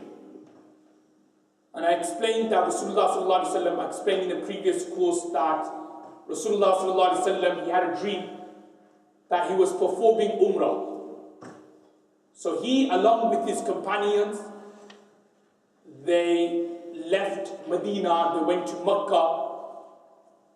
They stopped over, i.e. the Muslims and the Sahabas, they stopped over at a place called Hudaybiyah. So it was in Hudaybiyah when Rasulullah initially wanted to send Umar to go to Mecca and to tell the Quraysh that we are here not to fight against you, but we just want to peacefully perform Umrah and then leave Mecca and go back to Medina. So Umar who said to Prophet ﷺ that I don't want to go because I fear that if I was to go back to Mecca, the Quraysh, some of them are still bitter at my conversion to Islam. Some of them are still bitter that I migrated to migrated to Medina. Some of them are still bitter that when I migrated, I took 30, 40 with me. So they haven't forgiven me. Also, I've beaten most of them up as well, so I'm sure they're going to do some kind of revenge attack against me. So basically, Umar who said that it will be best that you don't send me, but you send somebody else. Somebody more stronger than me. Somebody whose clan and family can support. And obviously we look at this person's biography and life in our next course, and that person was Sayyiduna Uthman bin Affan radiallahu ta'ala anhu. So Rasulullah then sent Hazrat Usman anhu instead. Now the main part of the Treaty of Hudaybiyah is what's going to follow next. After the treaty was done, some of the Sahabas and the companions, like Umar anhu, they didn't agree with the treaty. Because apparently it seems as though that the Muslims were being degraded, they were being humiliated, they were taking the lower end of the stick. And Hazrat Umar anhu did not like that. What we'll do is that it's nearly approaching Salah time, but I'll explain it after the Salat al-Dhuhr more about what were the points which Umar anhu did not like, but what kind of lessons Rasulullah wanted to teach Umar anhu from this particular treaty. Inshallah, we continue in the third session after Salat al-Dhuhr.